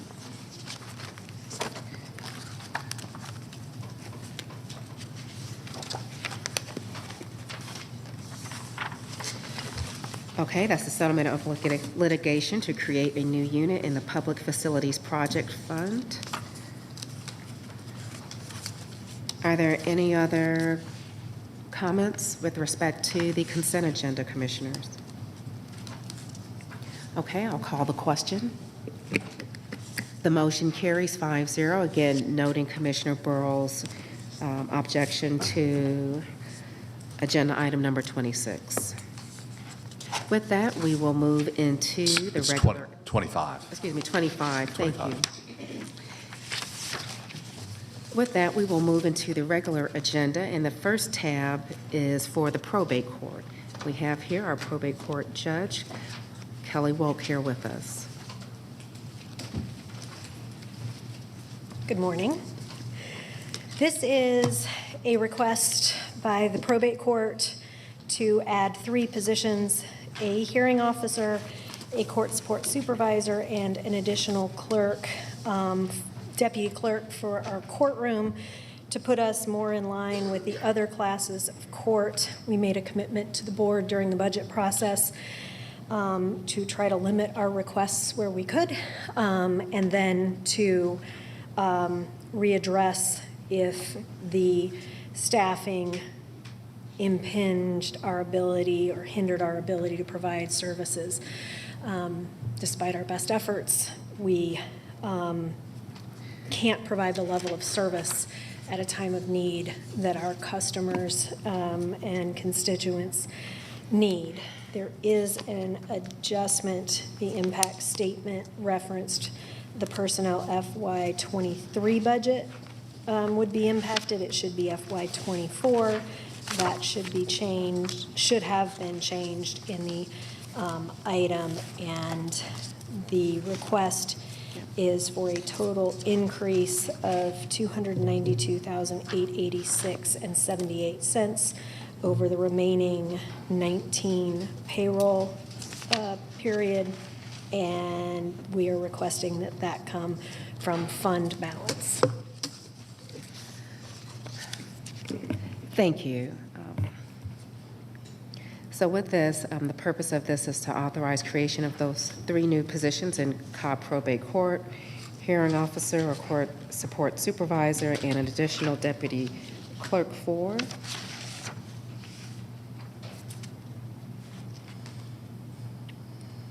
And so what I will do, Judge Wolk, I will read this in the form of a motion with respect to the recommendation at the bottom of the revised agenda item. So I move that the Board of Commissioners authorize the creation of a new hearing officer position, pay grade A, the creation of a court support supervisor position, pay grade 112, and the creation of a deputy clerk 4, pay grade 105, and to authorize the corresponding budget transactions and further authorize the chairwoman to execute the necessary documents. Okay. We've had a second, and we'll begin with discussion. Commissioner Burrow, would you like to begin? Good morning, Judge Walk. Good morning. I do not like using one-time money after the budget cycle to support new positions. However, you have been coming to us for several years now with the budget cycle for more than just these 3 critical positions. And you've been turned down year after year. And I know there are other departments and other constitutional officers and elected officials who also ask and don't always get, but you have been steadfast in coming to us and trying to get these positions. And I understand that they are critical. And I don't want to have more complaints or any complaints on probate court being slow or not efficient or whatever. Not that I have gotten a lot. I'm just saying I don't want to hear that from my constituents. So I'm going out on a limb here, and I do support you on this because I know they're critical, and I know that you've come to us in the proper manner to try to get them in the budget cycle. So, and failed in the past, and it's time we stepped up and supported you. Thank you. Thank you, Commissioner Burrow.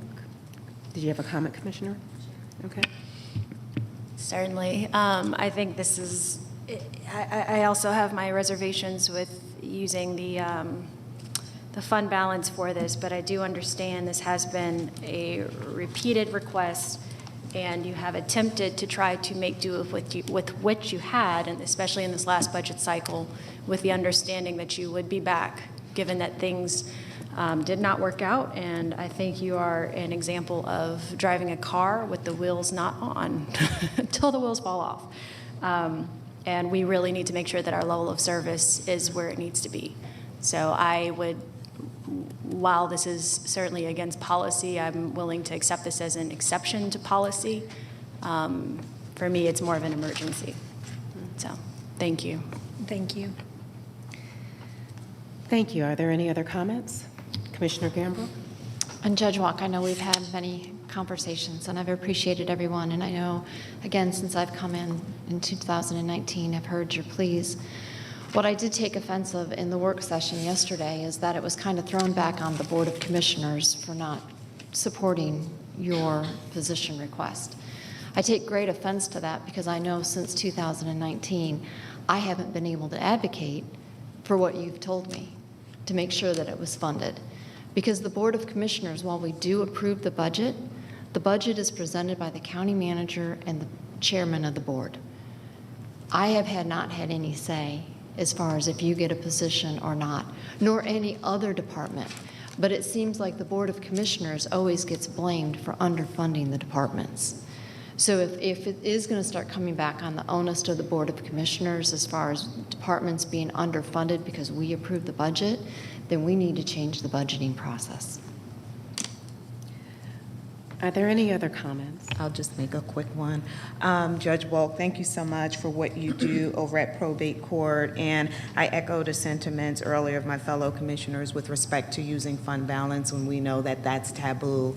But at the same time, we do understand that there are circumstances and situations in which we need to exercise a little bit of judgment and perhaps go out on a limb. But obviously you understand the danger in doing that, because then there's a windfall of asks, which we are always sensitive to.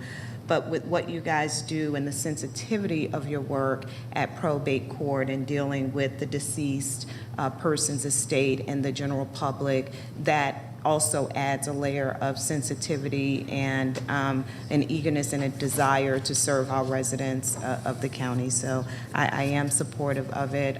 Thank you for what you do. We've had many conversations since I took office in 2021, and I appreciate all that you do, and I understand what the challenges that you're dealing with. So thank you for working through those. Thank you. Commissioner Burrow. I also wanted to say thank you to you and your staff. I know Amanda's here, for taking the time to invite us over to take a tour to see your operations and your needs. So thank you for doing that. We appreciate what you do. And thank you for taking us up on it.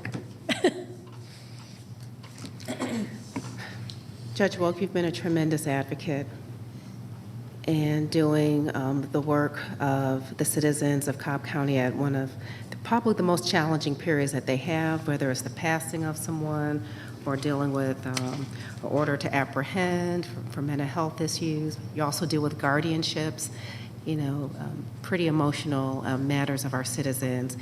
And I know your heart is in wanting to provide the best service. And I know you can provide the best service because you are best qualified to do that.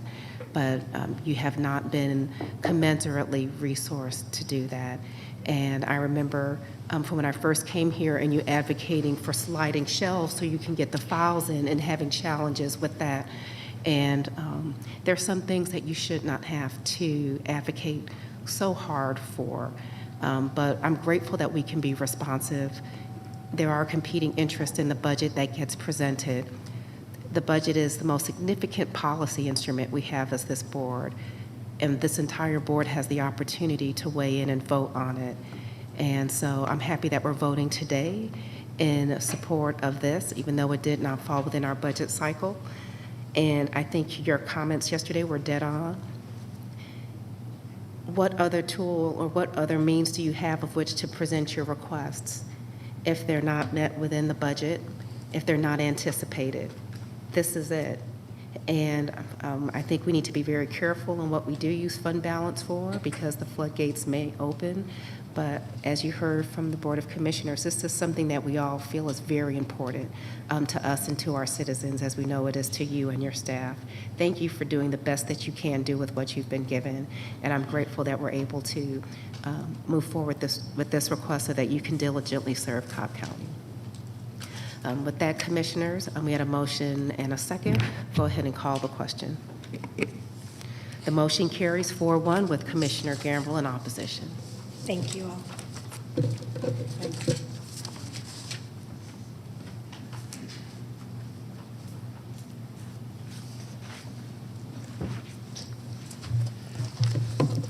Good morning again. Good morning.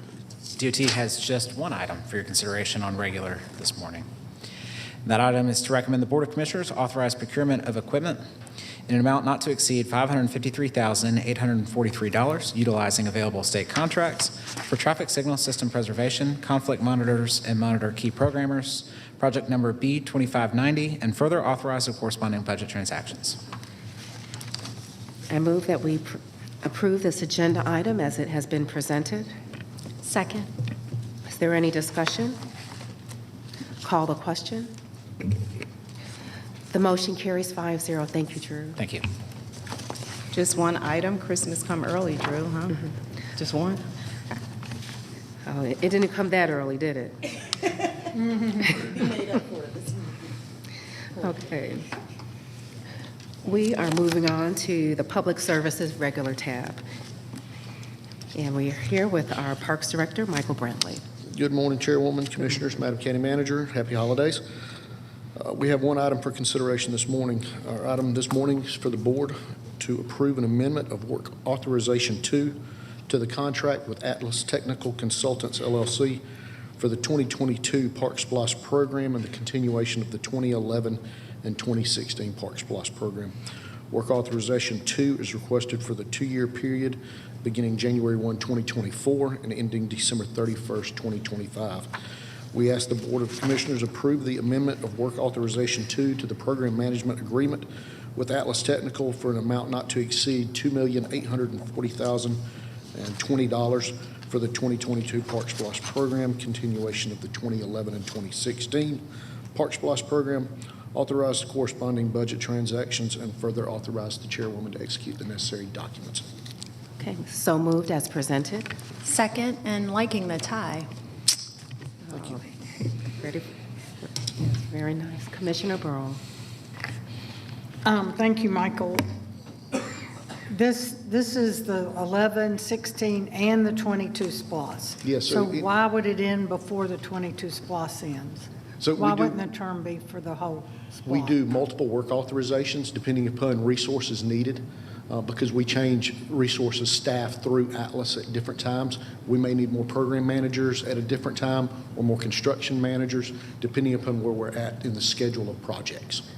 So we do it on a 2-year period just to base it out because we Okay. don't know. So it'll come back? Yes, for the ma'am, we'll come back, duration. work authorization 3, work authorization 4 years from now. Thank you. Okay, are there any other comments or questions? Call the question. The motion carries 5-0. Thank you, Mike. Thank you. I believe we are now at our second public comment. Thank you, Chairwoman. The first public speaker is Kevin Cutliff.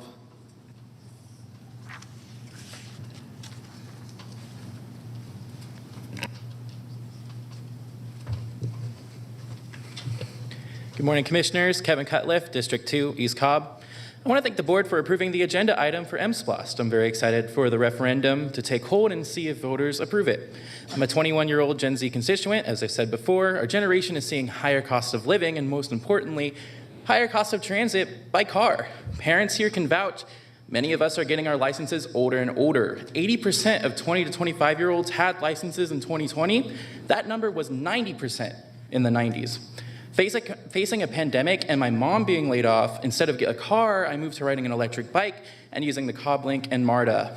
With this, I don't suffer insurance, gas, yearly emissions test costs, and I meet interesting people on the bus. But I feel unsafe as a bike rider on our roads, and I feel disconnected from the rest of the Atlanta Metro with the current way Cobb Link is our only connection. This transit referendum hopefully will change that going forward. When voters use transit, this affects all of us, and all of it is connected, no pun intended. It includes what Commissioner Burrow was concerned about, because less people driving cars on our roads means less congestion, more parking spaces like in the square, and less resurfacing costs, leading to more spend on our sidewalks and other quality of life. I finally want to address that the few at these board meetings who are vehemently against transit, who complain about how housing will get more expensive, but then fight affordable housing and apartment units that would lower housing costs and other items like these people will hightail it to Cherokee the moment things finally move forward. I'm glad we're ready to focus on the people here in Cobb who want to see better for Cobb County and not themselves. Thank you. The next public speaker is Mr. Trace Deverson. Stevens, I'm sorry. Sir. Handwriting is not my strong suit. Okay.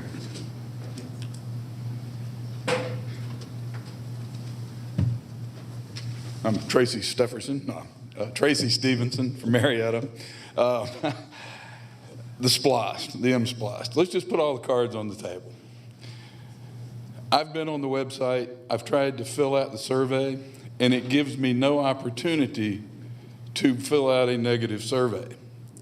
It says rank items 1 through 8 that are most important to you. Well, when none of them are most important to me, I still have to rank them or I can't move forward. The questions are asked in such a way to elicit a positive response. I don't know why you don't have people like me that are vehemently opposed to this on this task force, because I'm a voice of reason. $11 billion. That is a buttload of money.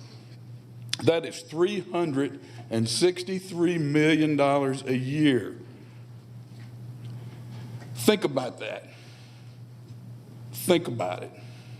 We have a $1.2 billion county budget this year. If we operate just on the same math that we're operating on now, $28.9 million operating budget, $22 million comes out of the general fund, $4 million in fares are collected. Does any of this make financial sense? Do we need to overhaul the system? Probably. Do we need to have compassion for people? Absolutely.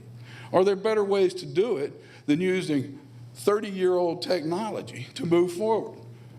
We put rosy new names on things, but it's still a bus system. Yes, it'll have we've already got the hub and spoke microtransit working a little bit. There are some things that can be done, but this old technology to solve tomorrow's problems are not going to work. Ridership is down on the bus system since 2020. We still not have returned to 2020 levels. They say the system's designed poorly. They need more buses. Well, if you need more buses, you're going to have more empty seats. I mean, if we can manage the system better than we have now, why don't we? I mean, I'm a guy that's owned businesses his whole life. I've never in my lifetime looked at a project and said, I know I'm going to lose 87% a year on this project, but by God, I'm going forward with it. It makes complete sense to me. I've paid taxes in Cobb County for over 30 years. Myself and some other of us old people have done a pretty darn good job building this area. All we're asking is that you don't take it away from us. A 1% sales tax, 1% for 30 years on every dollar you spend. Does that make sense? I'm looking for fiscal responsibility. Do I think the thing will break even ever? No. But do I think it should lose 87%? No. And anybody that thinks it does, you're not being fiscally responsible with our money. Unless you can show me the math where it draws a straight line of jobs, taxes paid, and revenue that counterbalance all of this, I'm just not going to buy it. I think it's a convenience item. I think it's a feel-good item. And I think that we should do some work on our mass transit. 30 billion is not the way. 11 billion, excuse me, over 30 years. Thank you. Chairwoman, that's the conclusion of our second portion of our public comment. Thank you, Bill, and thank you to all of our speakers here today. With that, we are now at our appointments tab.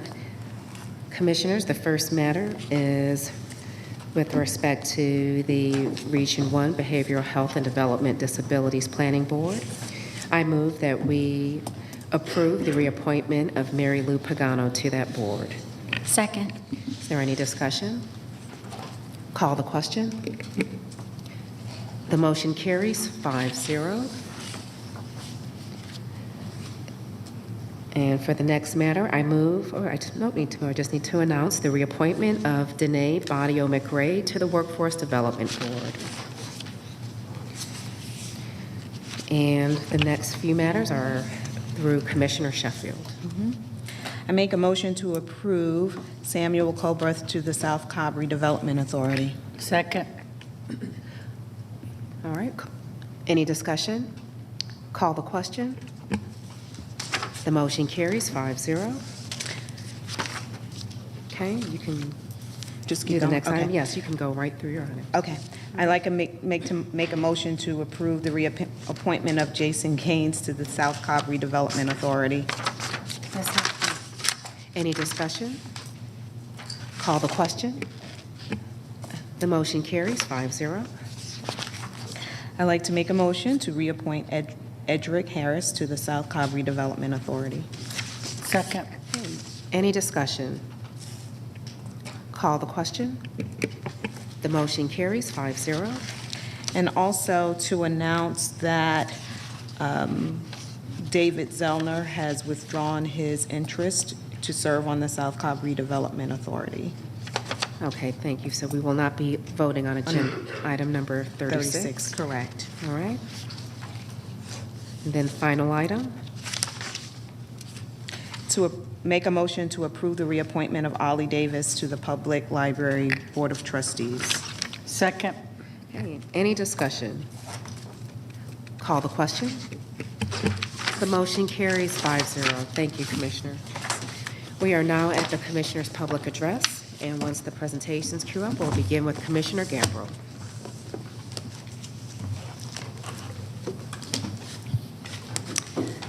The West Cobb Regional Library is hosting a winter paint party on Saturday, December 16th from 2 to 4 p.m. for teenagers aged 12 and up. Participants can display their artistic abilities by painting a wintry scene and will receive their own canvas to take home as a holiday decoration or gift. Limited spaces are available and registration is mandatory.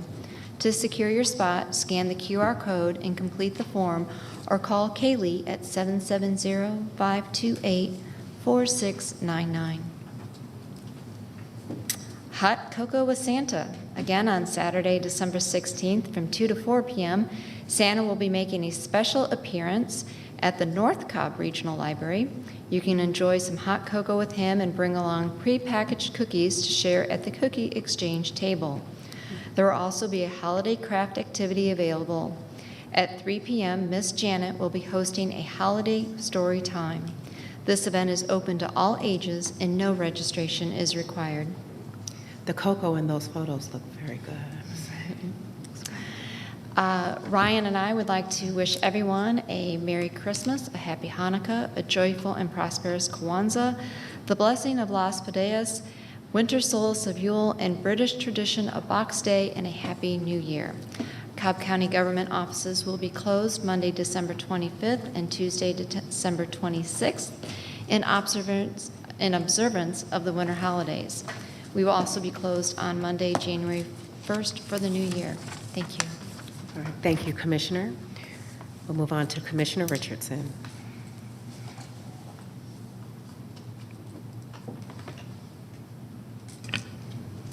All right. Go to the next slide. There we go. Happy holidays. Wishing you a season filled with joy, laughter, and memorable moments with your loved ones.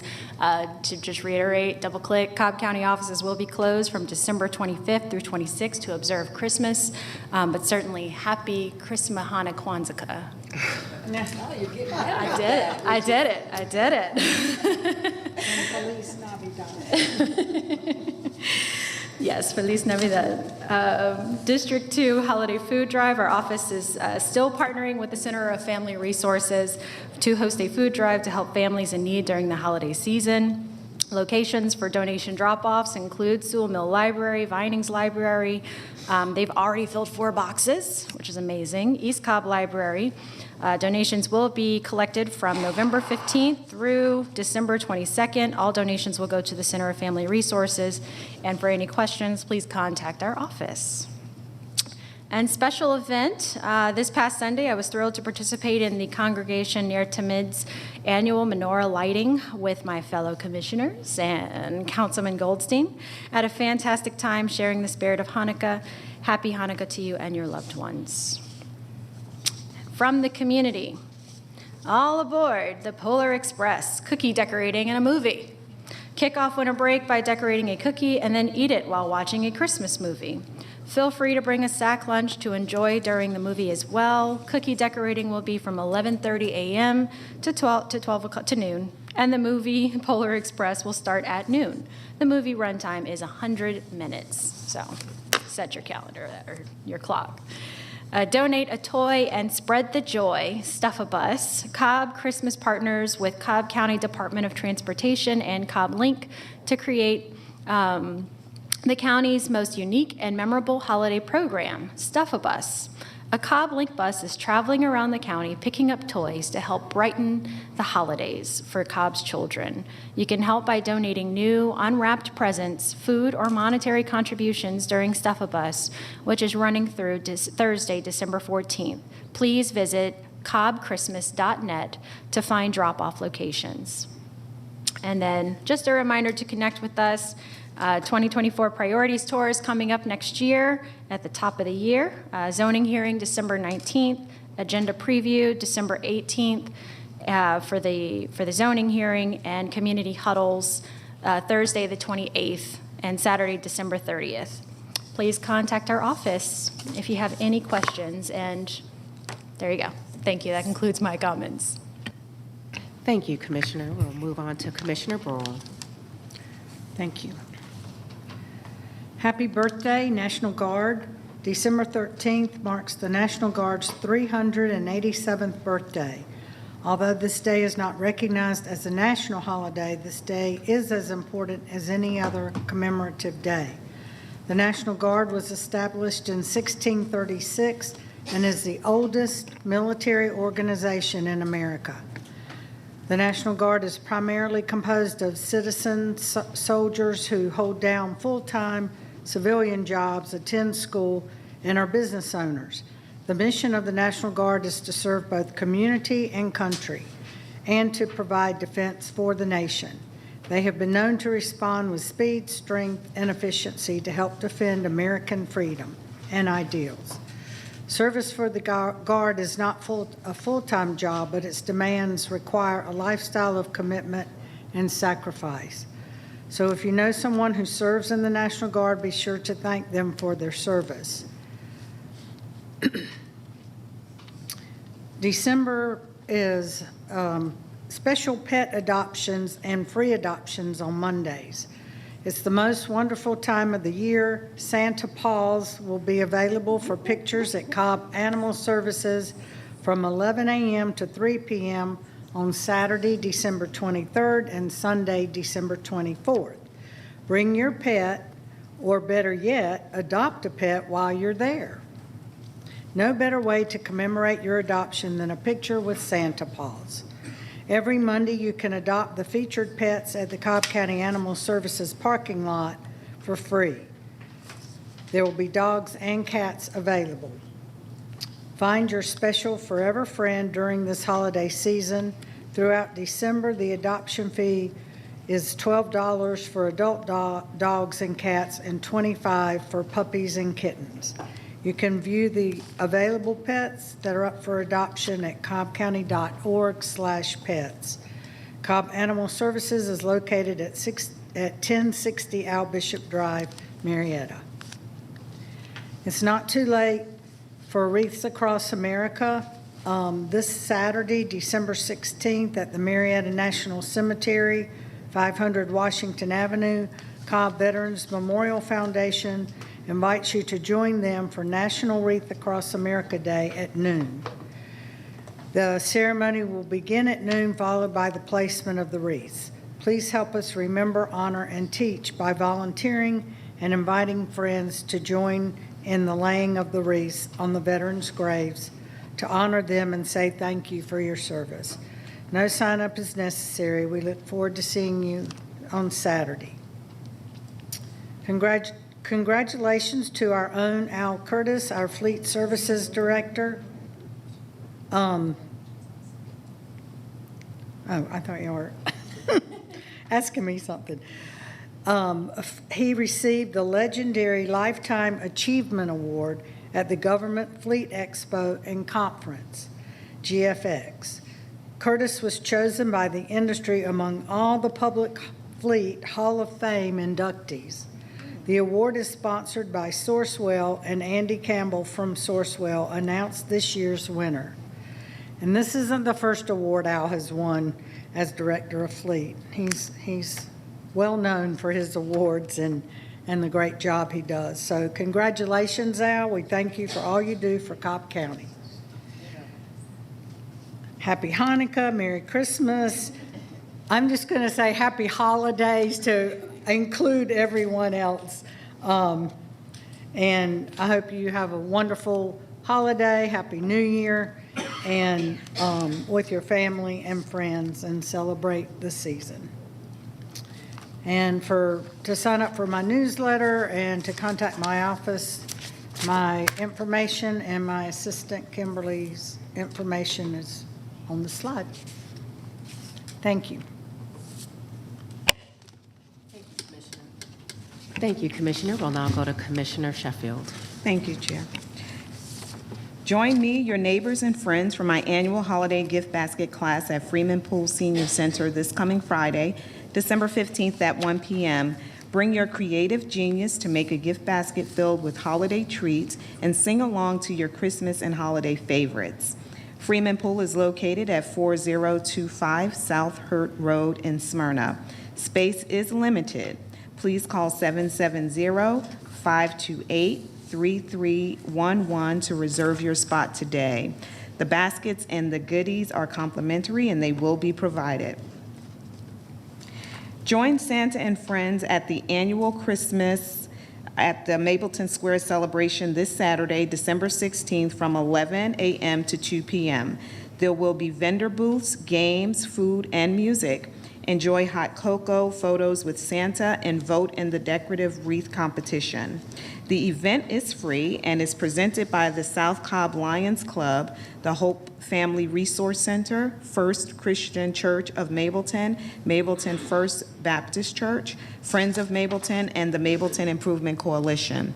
The event will take place in front of Mapleton Elementary School located at 5220 Church Street Southwest in Mapleton. The Austell Community Task Force is excited to host their 10th annual holiday toy giveaway in partnership with the Marines Toys for Tots on Saturday, December 16th from 10 a.m. to 2 p.m. at the South Cobb Recreation Center. This is a drive-through event, so please plan accordingly. ACT is actively seeking families and volunteers to participate. Please note that you must register and bring children to receive the toys. There is a limit of 2 toys per child ages 6 months to 13 years while supplies last. For additional information, please email Austell Community Task Force at gmail.com. Join STEM Up Youth Think Tank, an introductory session to a program that empowers students to leverage STEM skills and compete for grants up to $10,000.